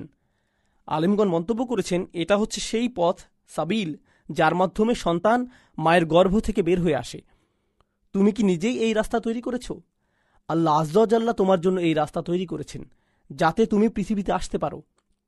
তুমি কতটা ক্ষুদ্র যে তুমি নিজে সেই পথে যেতে পারতে না, আল্লাহ তোমার জন্য একে সহজ করেছেন। সুম্মা সাবিলা ইয়াসসারা। এরপর আলেমগণ মন্তব্য করেছেন, একই সাথে আল্লাহর খুলে দেয়া এই সাবিল, এই পথ হচ্ছে সেই পথ যা আল্লাহর দেখানো হেদায়েত রয়েছে। অর্থাৎ আল্লাহ তোমার জন্য হেদায়েতের পথকে সহজ করেছেন। তিনি তোমাদেরকে নবীজির সাহচর্য দিয়েছেন, পরিষ্কার ওহী নাজিল করেছেন, খুব শক্তিশালী স্মরণিকা দিয়েছেন, তিনি তোমাদের মধ্যে সহজাত প্রবৃত্তি দিয়েছেন। এই হেদায়েতের পথে পৌঁছানোর জন্য কত কিছু আল্লাহ দিয়েছেন, অনেক কিছু আল্লাহ তোমার জন্য সহজ করে দিয়েছেন। এরপরও তুমি অস্বীকার করতে পারো? এত কিছুর পরেও এত অবলীলায় তুমি সব কিছুকে অস্বীকার করে জীবনে পথ চলছ যেন কিছুই হয়নি। সুম্মা সাবিলা ইয়াসসারা। এরপর আল্লাহ আজ্জাল্লাহ বলছেন, সুম্মা আমাতাহু ফাআকবারাহ, তোমার জন্য সেই পথকে সহজ করার পরে পৃথিবীতে চলার পথ সহজ, হেদায়েতের সহজ